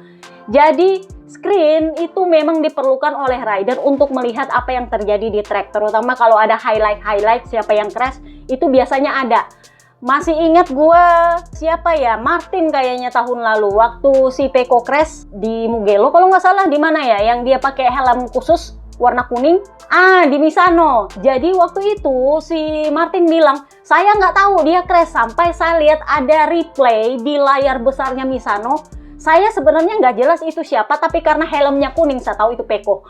Karena waktu itu Pecco pakai helm kuning spesial untuk acara amal kalau nggak salah. Jadi dia bilang, saya tahu itu helm kuningnya Pecco. Jadi saya tahu pasti dia yang crash. Nah, kurang lebihnya kayak gitu. Jadi screen besar itu sebenarnya juga dibutuhkan oleh rider untuk mendapatkan info yang crash siapa, apa yang terjadi. Tapi ya, itu tergantung layoutnya sirkuit sih. Dan ya itu tentu saja duit lagi Mandalika. Jadi ya, kalian pikirkanlah. Kita sudah dapatkan gravel, undakan, Marshall, dan screen. Oke? Jadi sisa kalian lah gimana model.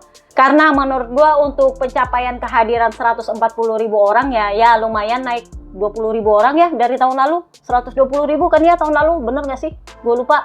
Dan sekarang 140.000 orang, mestinya ada alokasi untuk memperbaiki semua yang menjadi bahan kritikan. Bukan cuma gue lah ya, rider yang kritik. Jadi ya sisa kalian lah, terutama untuk menyangkut keselamatan. Undakannya, gravelnya itu wajib diperbaiki. Setelah itu Marshall punya cara memperlakukan rider. Ingat, rider itu harus patuh sama Marshall, bukan Marshall yang harus patuh pada rider. Membantu iya, disuruh nggak boleh, oke?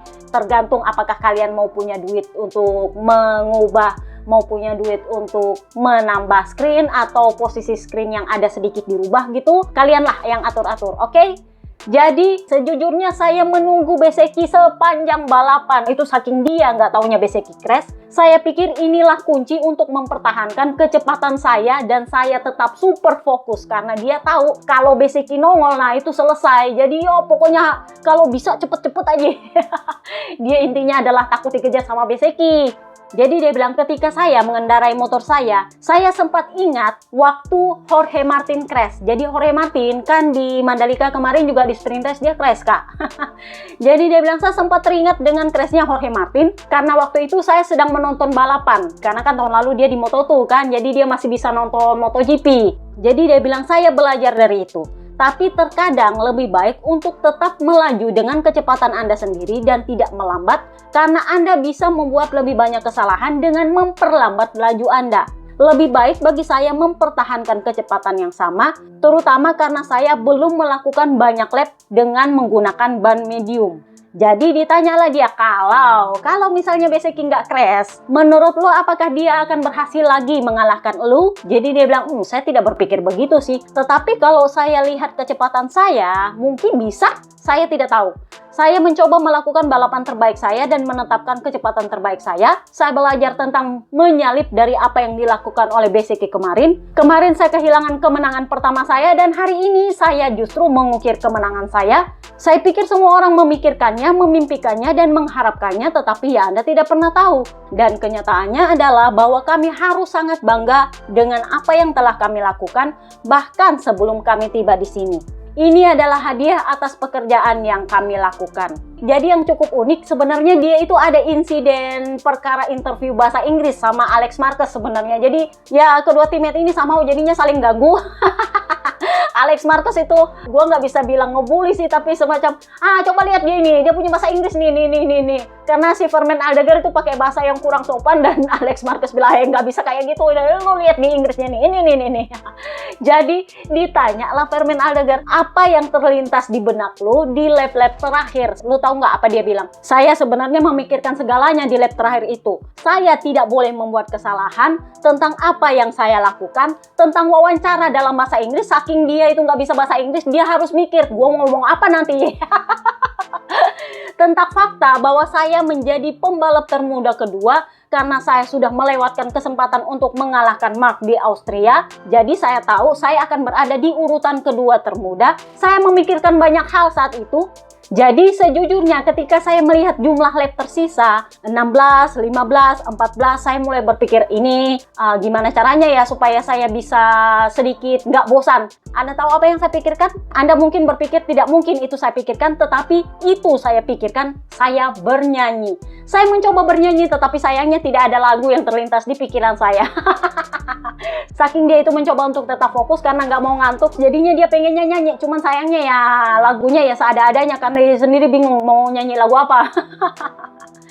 Nah, kita pindahlah ke Ducati pabrikan. Semuanya DNF, gosip berhembus sepoi-sepoi. Borgo Panigale melakukan audit atas semua rider tim pabrikan mereka karena keduanya itu terbukti lambat, bahkan sekelasnya Marc Marquez sekalipun. Jadi Marc Marquez sebenarnya berusaha untuk cepat karena kan dia adalah rider yang ya satu-satunya yang bisa bagus di atas Desmo GP 25-1, tapi faktanya dia juga nggak berdaya. Ketika dia memaksa untuk mempush, dia crash. Karena dia crash di sesi pra-kualifikasi dengan 2 kali berturut-turut dan yang kedua itu lebih parah. Jadinya di kualifikasi dia memilih alon-alon asal kelakon daripada gua crash lagi, tapi ya tetap juga. Ibarat kata Mandalika bilang gini, kalau lu nggak mau crash sendirian ya udah gua buat lu crash. Ibarat kata begitulah. Pokoknya intinya adalah Mandalika kepengen dia crash. Gua juga bingung, tapi ya gitu deh.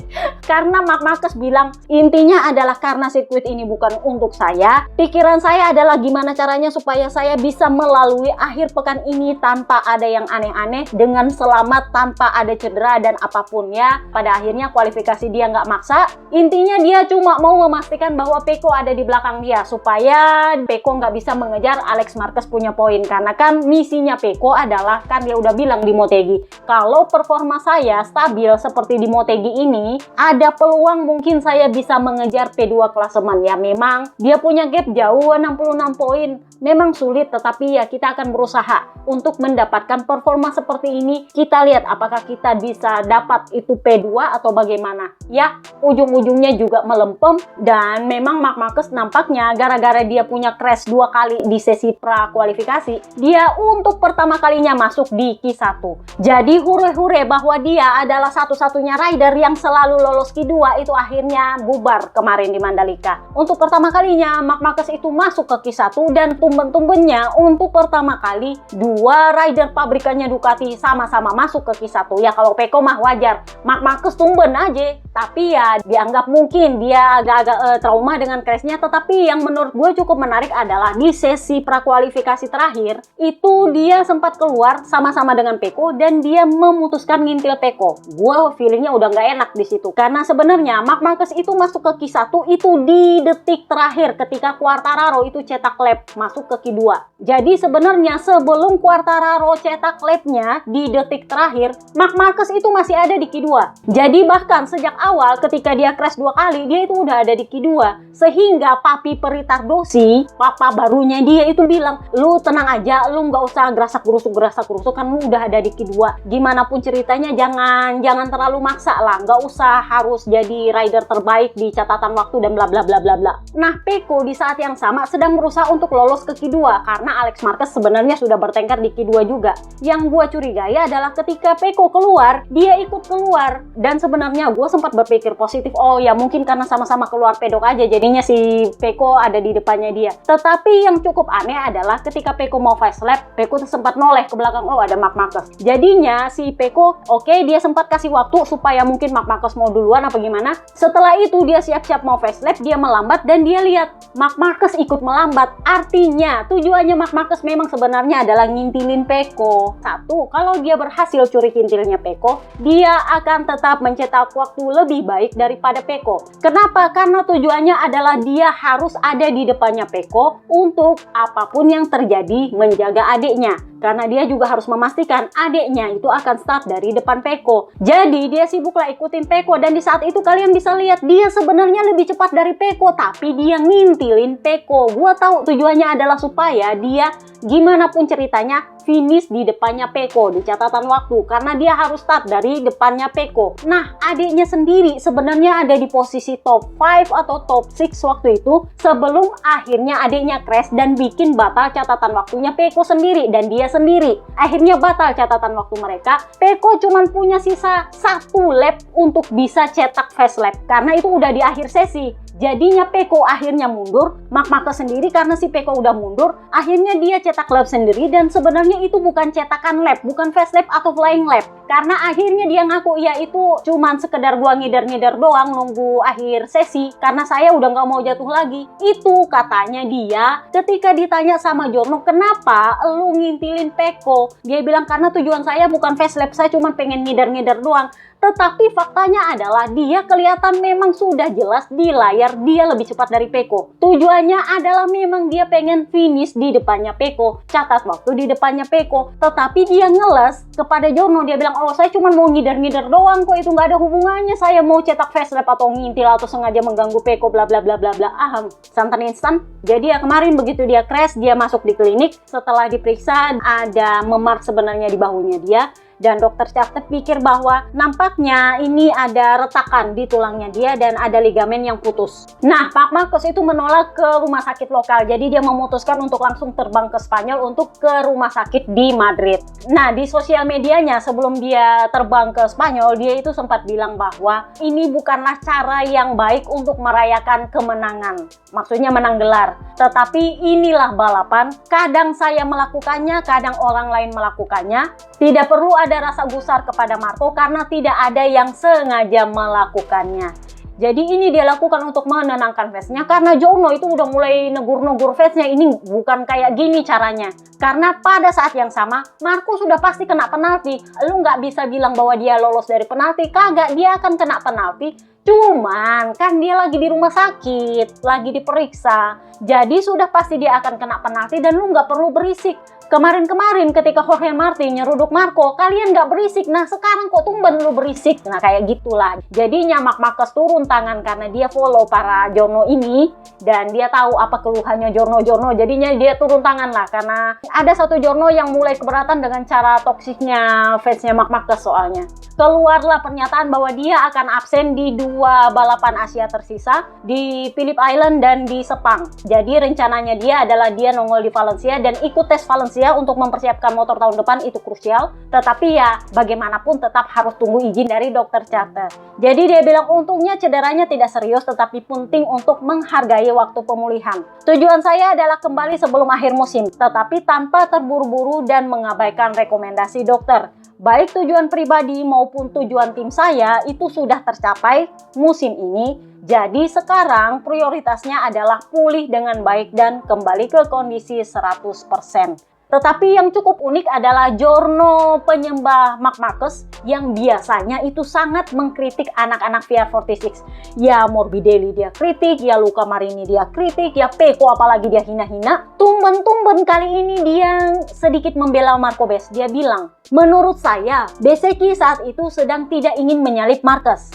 Dia selalu lebih cepat dari pembalap lain di titik trek itu dengan selisih sekitar 1,2 detik per lap.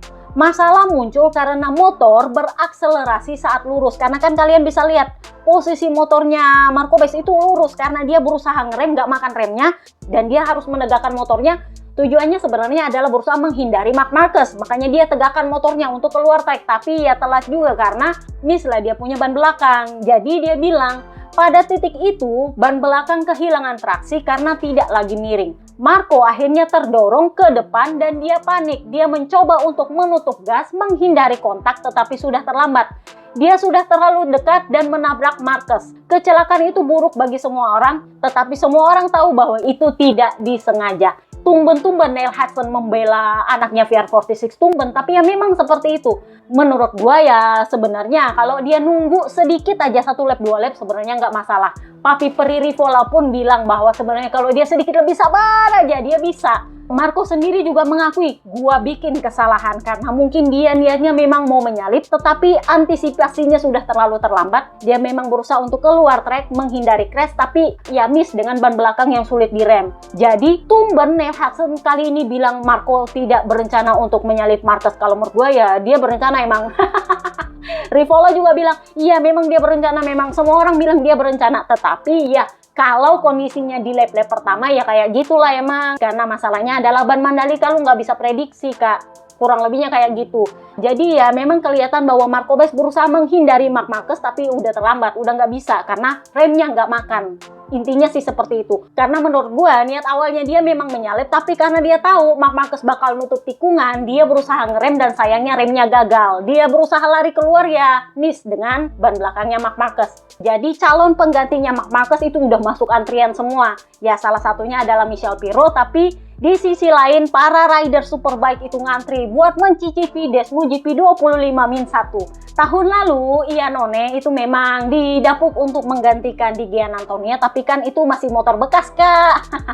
Nggak terlalu banyak orang yang minat. Nah, ini kan motor pabrikan punyanya Marc Marquez pula. Bakal merasakan Rigamonti punya kepala kru, Kak. Jadi, para rider USBK ini pada ngantri di seri Australian GP dan Sepang, kayaknya di Sepang deh nanti. Yang masuk list adalah satu, Nicolo Bulega, kemudian Alvaro Bautista, dan tentu saja Iannone kembali masuk dalam daftar. Gua nggak tahu kenapa, tapi dia itu somehow, katanya dia itu salah satu influencer berpengaruh di Italia, katanya. Jadi kalau dia yang didapuk untuk menggantikan rider di MotoGP, katanya itu bakal booming banget. Katanya sih, karena dia itu punya banyak follower dan influencer beneran katanya. Katanya sih, gua nggak ngerti.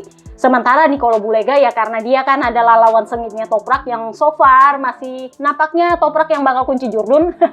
Sementara Alvaro Bautista emang sudah berapa kali menggantikan rider cedera dan pernah wildcard. Tapi di tahun lalu kayaknya dia agak-agak kurang untuk nongol. Tahun ini setelah ada konflik dengan Ducati, tampaknya dia sudah berhasil menyelesaikannya dengan pengumuman bersama tim Barni untuk tahun depan menggantikan Danilo Petrucci. Jadi kita lihat nanti siapa yang akan menggantikan. So, kita bahaslah Pecco Bagnaia, ikan hiu di luar rencana yang kejepit-jepit di sana-sini gara-gara Ducati perang sama VR46. Jadi Uccio punya ember bocor dan Tardosi menyangkal dan nyaris menuduh Uccio berbohong. Itu berimbas pada Pecco. Jadi setelah sprint race, dia pergilah debrief pers. Ditanyalah sama Giorno, pertanyaan paling pertama adalah perkara ember tumpahnya Uccio yang dibantah oleh Tardosi. Jadi yang satu mengklaim dan yang satu membantah. Yang ditanya lebih pastinya adalah Peko, karena dia yang bakal pakai itu motor. Kalau memang motornya Morbidelli dipinjemin sama dia di tes Misano kan, sudah pasti dia yang pakai. Jadi ditanyalah sama Peko, sebenarnya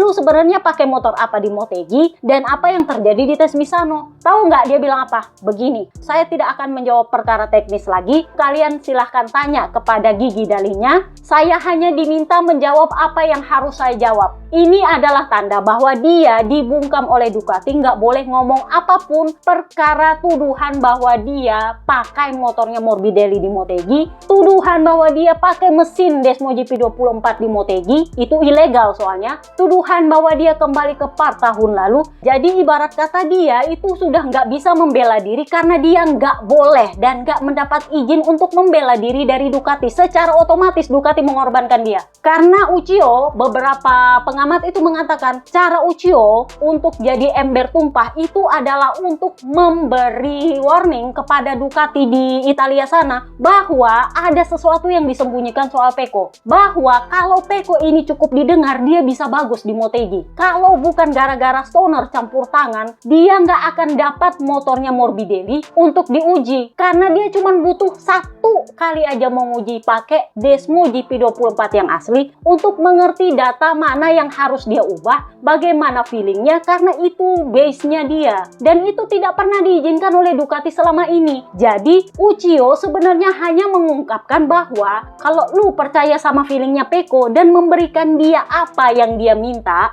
itu sebenarnya akan memberikan hasil yang baik. Nah, pada akhirnya Cantarossi bilang, kalian lihatlah, Morbidelli punya motor apakah lolos ke Q2? Kagak, dia tetap masuk ke Q1. Waktu itu di FP2 dia bilang, kalian jangan percaya sama rumor-rumor yang gak jelas dan mungkin bohong itu. Nah, dia secara nggak langsung menuding Uchiho berbohong. Jadi yang ditanya jelas Peko, ini yang benar siapa, yang nggak bohong siapa, yang jujur siapa, yang menyembunyikan sesuatu siapa. Si Peko aturannya dia bisa ngomong karena kan itu motornya dia. Tahu nggak dia bilang apa? Saya hanya diizinkan Ducati membicarakan yang bisa dibicarakan. Dibungkam. Pada akhirnya itu bikin dia semakin dituduh karena Ducati justru tidak menjelaskan apapun. Gigi Dalinya justru nggak bisa dihubungi oleh wartawan. Nggak ada jurno yang bisa wawancara dia untuk menanyakan hal yang Peko bilang, lu tanya aja Gigi Dalinya karena gua nggak bisa ngomong. Jadi Peko ditanya, emang lu mau lu dibungkam kayak gitu? Tahu nggak Peko bilang apa? Saya sebenarnya sudah muak dengan permainan seperti ini, tahu nggak? Itu Peko dengan clear bilang, berarti memang selama ini, terutama sejak Austria,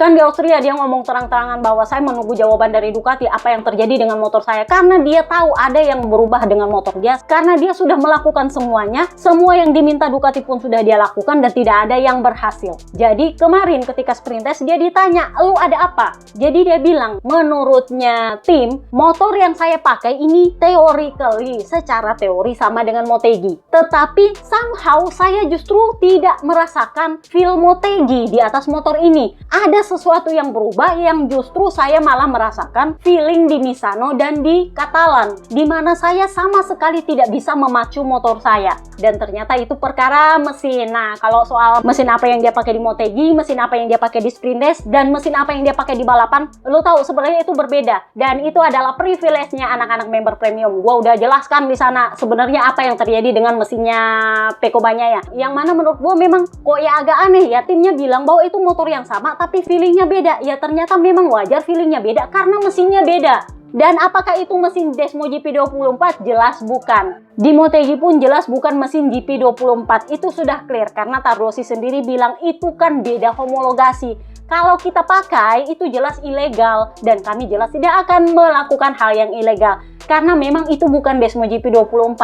Gua udah bahas itu di podcast colongan member premium. Kalian jadi member premium, kalian akan dapat itu barang. Tetapi yang jelas Peko tahu ada yang berubah dari motornya, ada yang berubah, mesinnya berubah aja dia tahu. Jadi di hari Kamis Mandalika dia itu sempat ditanya perkara mesinnya yang berasap karena dia punya rival, bahkan termasuk Marco Bes itu mempertanyakan kenapa dia nggak kena penalti. Karena kalau mesin berasap secara umum itu adalah kena penalti. Jadi ditanya kenapa. Nah, Simon Cravar itu katanya sebenarnya ketika mesinnya berasap di Motegi itu datang ke pedoknya Ducati nanya, ini sebenarnya ada apa dengan mesinnya? Jadi sama Gigi Dalinya bilang nggak ada masalah sama mesinnya, tetapi kayaknya ada filter luar mesin yang bermasalah. Dan itu kalian bisa lihat, dia punya asap kadang datang kadang kagak, dan tidak ada cairan yang keluar dari motornya. Tidak membahayakan. Aturannya adalah kalau itu membahayakan baru dia ditarik ke pedok. Kalau tidak ya tidak.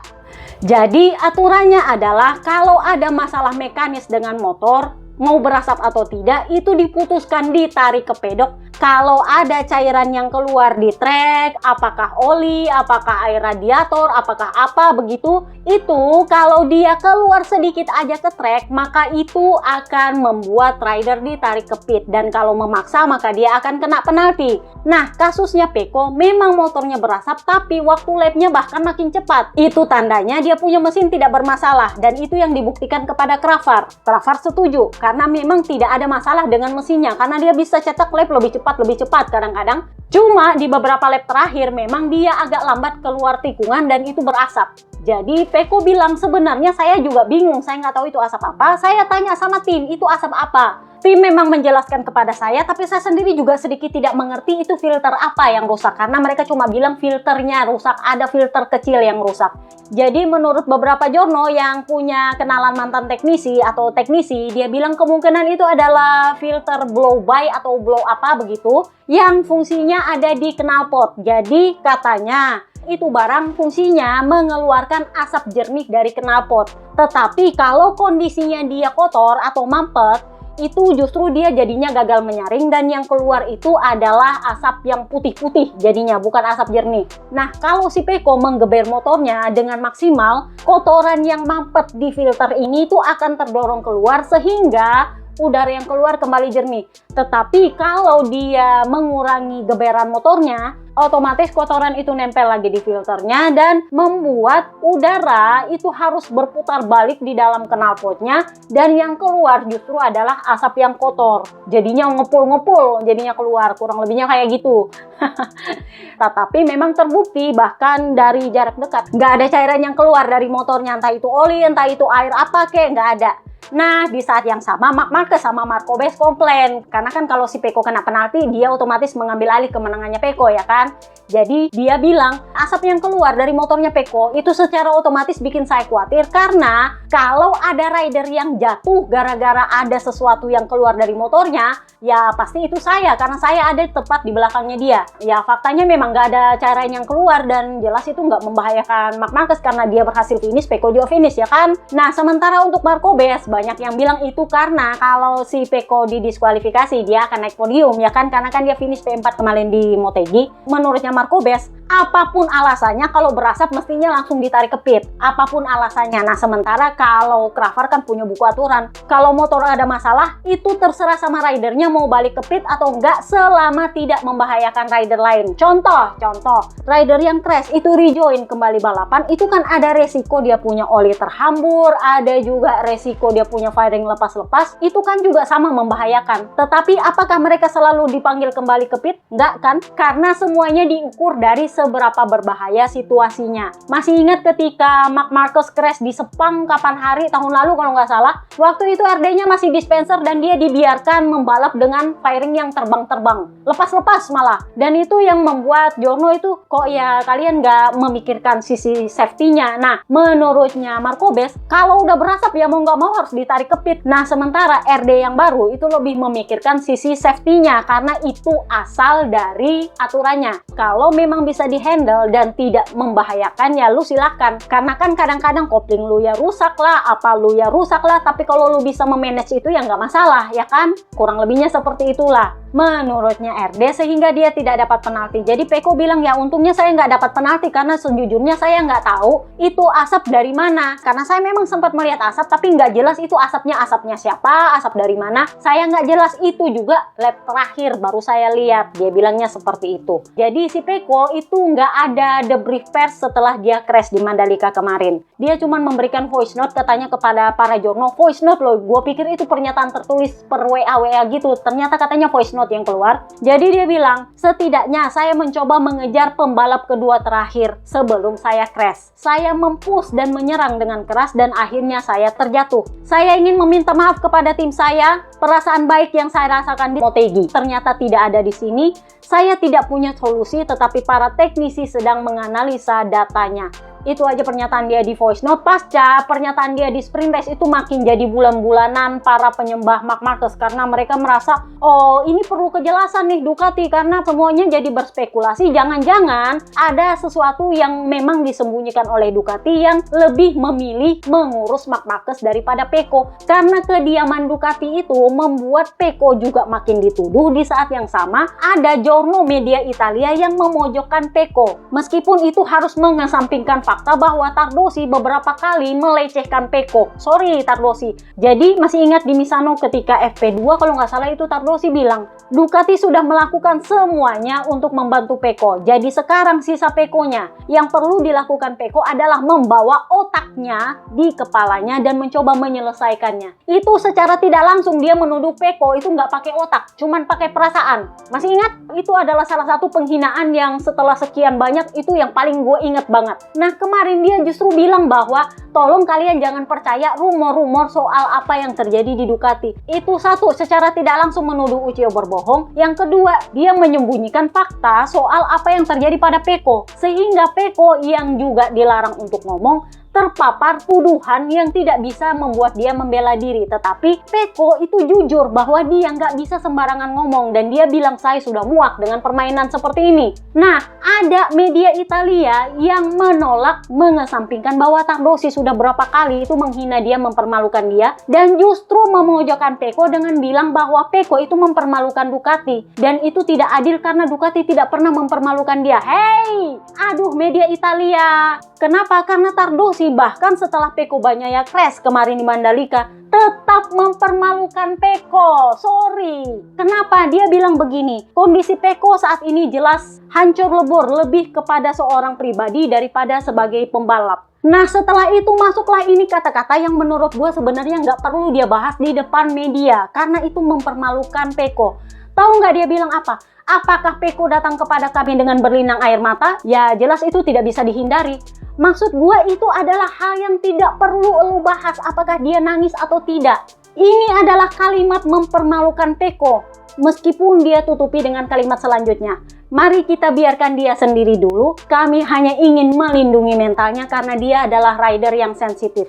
Sebenarnya itu barang cuma perlu kalimat seperti itu tanpa ada kalimat soal nangis. Kenapa? Karena soal menangis itu adalah kalimat yang mempermalukan Pecco meskipun dia tutupi dengan kata kami ingin melindungi rider kami. Psycho nggak sih? Menurut gue dia ini psycho. Serius li. Dia itu bicara seenaknya di depan media tetapi dia melarang Pecco ngomong. Dia sesuka hatinya menyalahkan Pecco, bilang bahwa Pecco setengah gila, nggak pakai otak cuma pakai feeling. Tetapi di saat yang sama dia melarang Pecco ngomong. Dan Pecco nggak punya hak untuk membela diri dan sorry to say.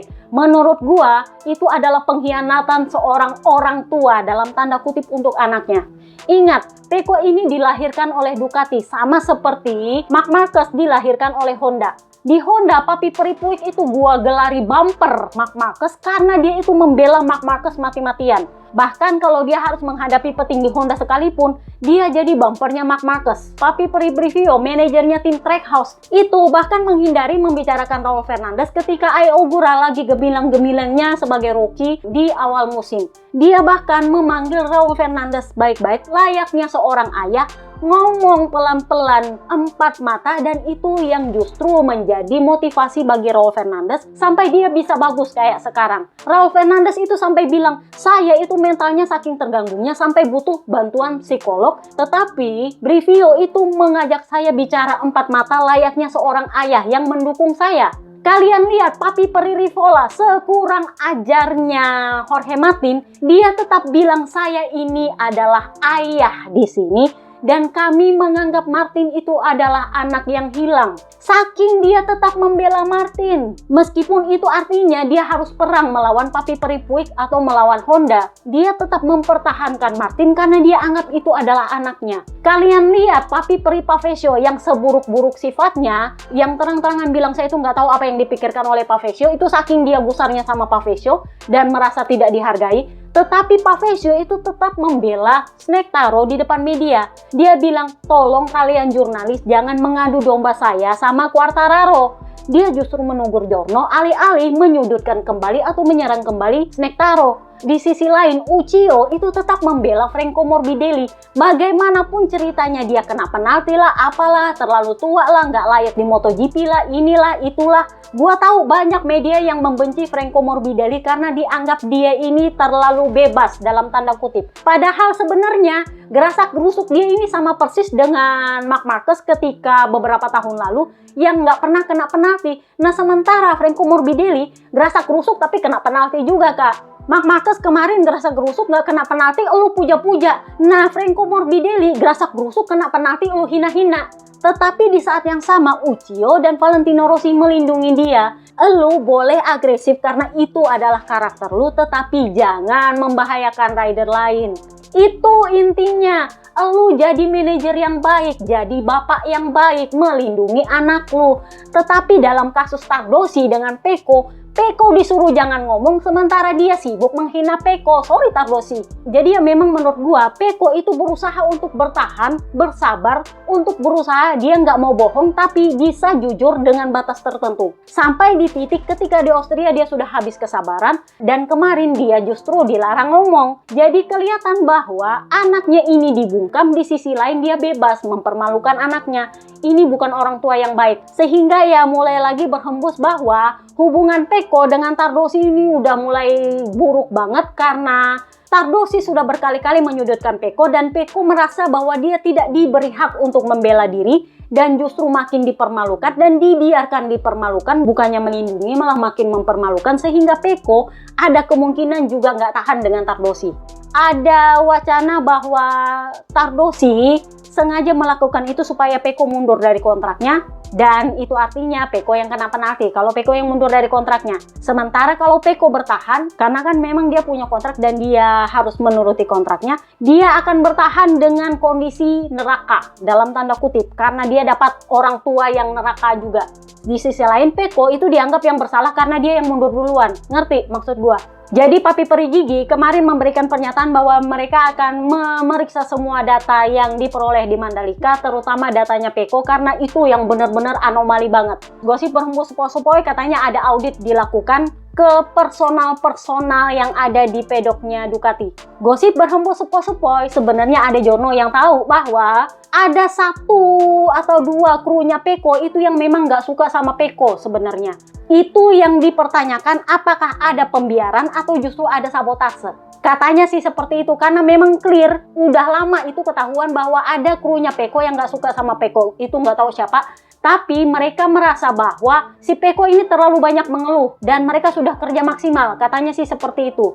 Jadi apakah ada pembiaran di timnya Pecco atau bagaimana? Yang jelas itu kan kerja tim. Oke, kerja timnya secara keseluruhan maksimal, tetapi ada 1 atau 2 faktor yang perlu dilihat lebih baik. Apakah ini yang maksimal kerjanya atau ada pembiaran atau justru mensabotase? Karena feelingnya Pecco